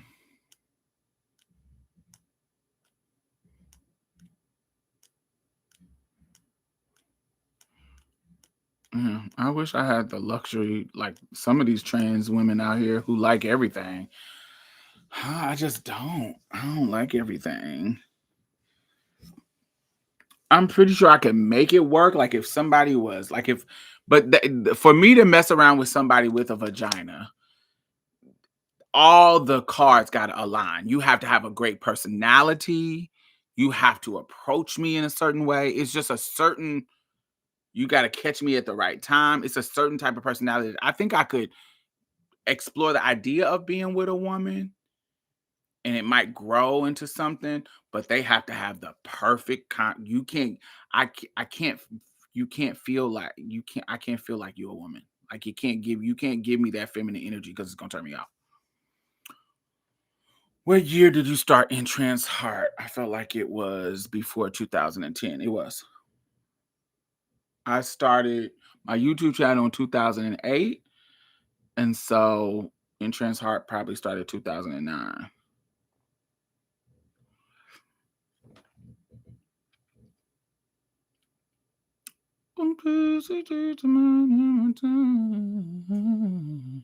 Will you date a trans man? I'm not sure if you talked about that already. Yes, I have dated a trans man.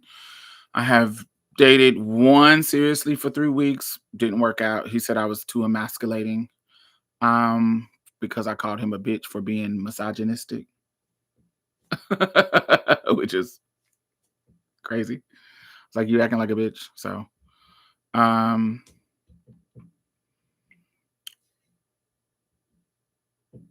you still think about your high school friends, like my cis girlfriends or my high school boyfriends? I don't think about them. Eric is a cokehead.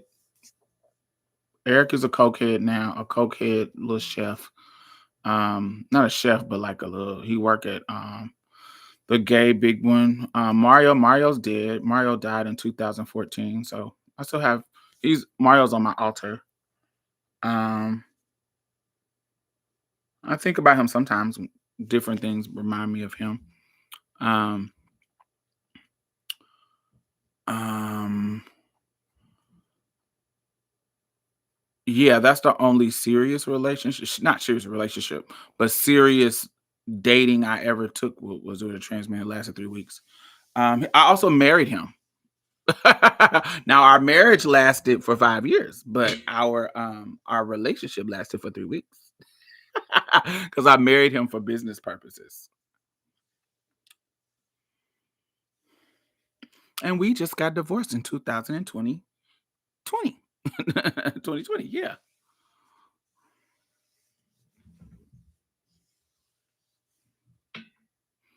I love y'all on the bleachers looking at birds. Yeah. I wish Mario could have lived to this time. I really do, because I think Mario would be a much better person now as an older queen. Wait, so one of the two marriages was not romantically involved? No, not it. It started romantic and then, but it didn't end romantic at all. It ended. It was with a trans man. Yeah, and ended in 2020. The first one was romantic.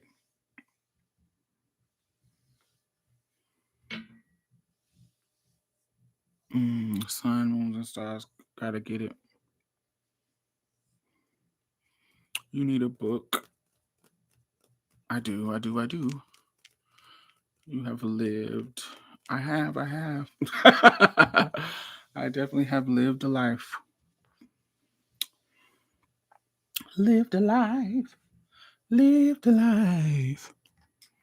Mm, yeah.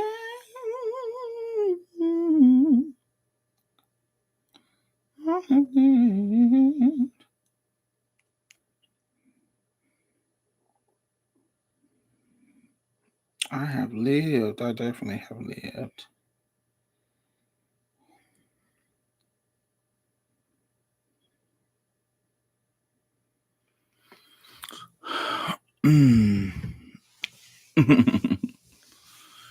Yeah, I definitely have lived a life. Definitely, definitely. Dating now is annoying. Everyone lies about the dumbest stuff. Oh, child, they always lie about the dumb shit. That's been going on. I just don't have the patience now. The patience that I had when I was younger, I don't have it now. I'm like, oh, all right. What has been your favorite decade of life? Ooh, that is, I wouldn't be able to choose. Wouldn't be able to choose. Every decade has I love for different reasons.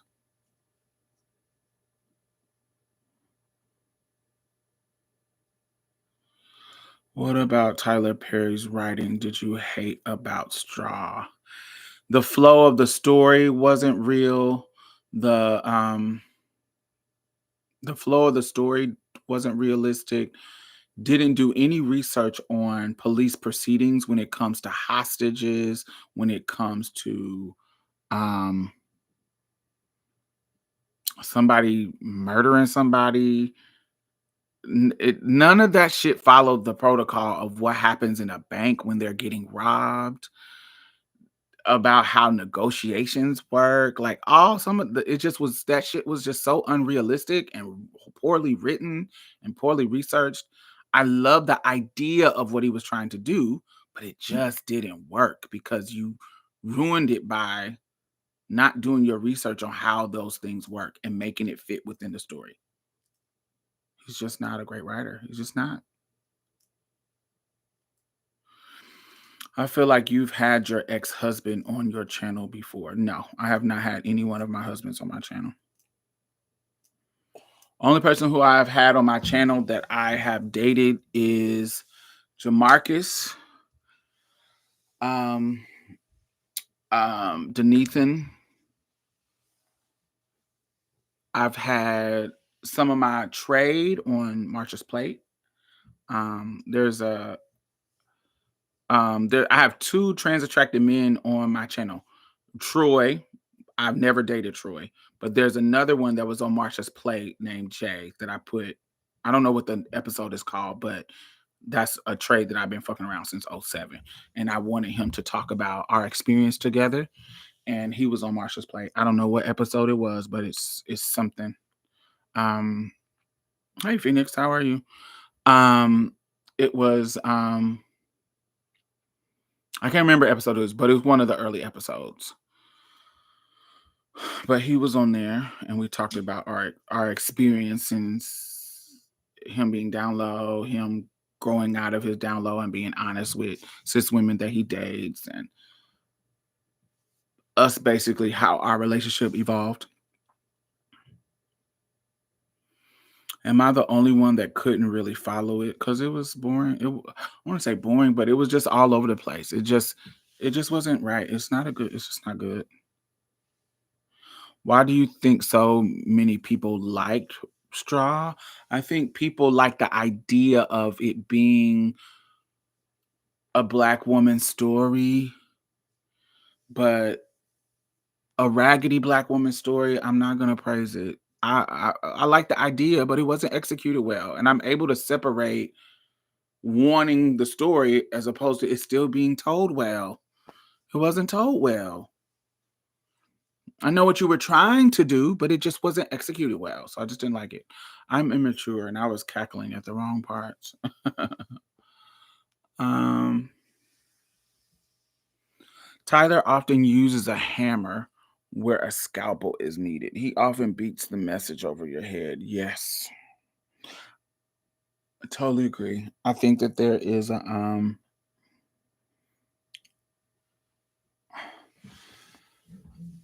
yeah. And people love to say that it's always a woe is me downtrodden story, but he does other stuff too. Like the one with Kerry Washington wasn't a downtrodden story. That was a hero story about an army platoon of women that were erased. So every story he does isn't bad. I actually liked whatever, I can't remember what that called, the one with Kerry Washington. With the about the in the army. Something. Can't remember what the name was it. But yeah, it was that was good. I liked it. It wasn't written well, but it was written okay. Not as bad as this, not as bad as Straw to me. The problem I had really with Straw is that it didn't follow the realistic protocol.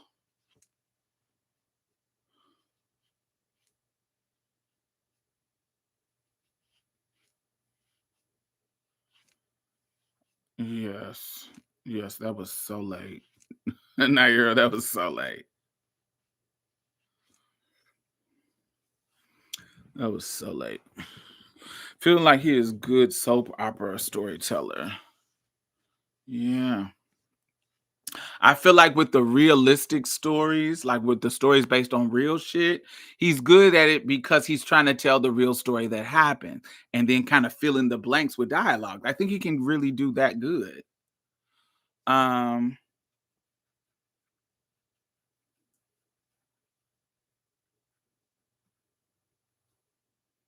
it's just some unrealistic shit that I just don't like. Straw to me felt like a really, really bad fever dream. I watched Diary of a Mad Black Woman again recently. Oh my god, it's even worse now than I remember. Hey Tim, how are you? Medea Family Reunion might be his worst works. I don't know. I don't mind the Medeas. I don't take them seriously. I don't take the Medea seriously. I think they're comedy, so they're meant to be funny. He tries to put in a story in there, but I be thinking of them as comedies. Mm.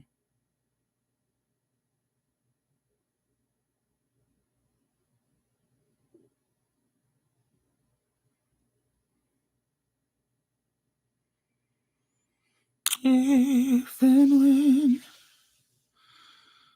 again, again, love was found. Are you watching any good shows? I am watching. Hey, Cliffy. Um, I am watching some good shows. I watched the Tylenol Killer. Listen, the 70s, early 80s, 70s, and 60s. Really, I want to say 70s. Yo, it was the Wild Wild West out here. It was the Wild Wild West out here. They literally was killing people with Tylenol, putting switching out the Tylenol packs with it was an arsenic or something. I can't remember what they was putting in the Tylenol. They was really randomly putting shit and almost made Tylenol go bankrupt. Y'all need to have if y'all want one of them kind of true crimes, funny, it ain't funny, but true crime things, watch Tylenol Killers. That shit is wild. And The Mortician. Crazy. That's literally why things are sealed now. Yes, it's crazy. A Fall from Grace is the funniest shit ever. The quality of everything was awful, and it was the story. I don't even remember The Fall from Grace. Thoughts on A New Sinners? What do you mean, A New Sinners? Like a new movie? I love Sinners. Sinners was a shit. What's the Mortician about? It's a series that explores the Mortician game and like crimes that happen with the Mortician game. Yeah, the lady killed her husband and was trying to come over and kill all them people. What show was that? I don't have much positive to say about TB's movie, but his heart is in the right place. He tells black stories and keep black actors employed. I respect that. I respect it enough to watch it and thumbs it up, but I'm going to give a true critique of the film. And I'm not going to say Tyler Perry is a bad person. Do you see what I'm saying? I think that there's a difference between, I think Tyler Perry is a good person. I think he's trying to do the best he can to give us quality content. He's just not good at it. I don't think that he's bad. He's a bad person or he's like got some intentional, malicious reasons. I think that he's a writer that has the power to write and make his own stuff, but he's just not good at writing. And I think his arrogance makes him, because of his success, makes him think that it's good, and it's not. And so, as a consumer of his art, I am going to give a real critique of the art. And it sucks. This shit sucks.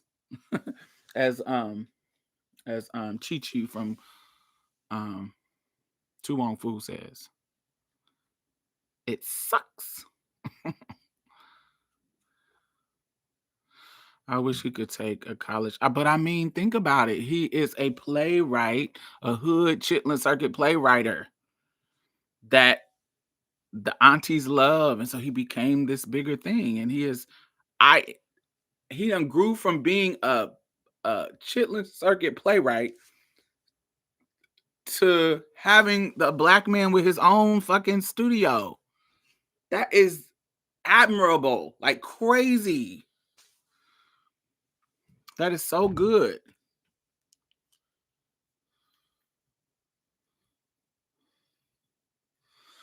Why movies be good is because they are a collaborative effort, and he thinks he can do everything super fast. He rushes the production, and you can tell. Yes, he has the most unsophisticated collection of work ever. The quality coupled with the quantity has been received with wow, it's mind blowing. Refinement doesn't hurt, honestly. It doesn't, but I mean, if it's working, it's making him rich. People are seeing it, people are watching it. And I'm going to continue to support and I'm going to continue to critique. I'm going to continue because I don't want it to be where he doesn't be able to make it. He doesn't, I want him to be able to make his gigs. I want him to be able to make his shit. These white people get to make all their mediocre shit. Why we can't make our mediocre shit? Do you think he knows he's not a great writer? No.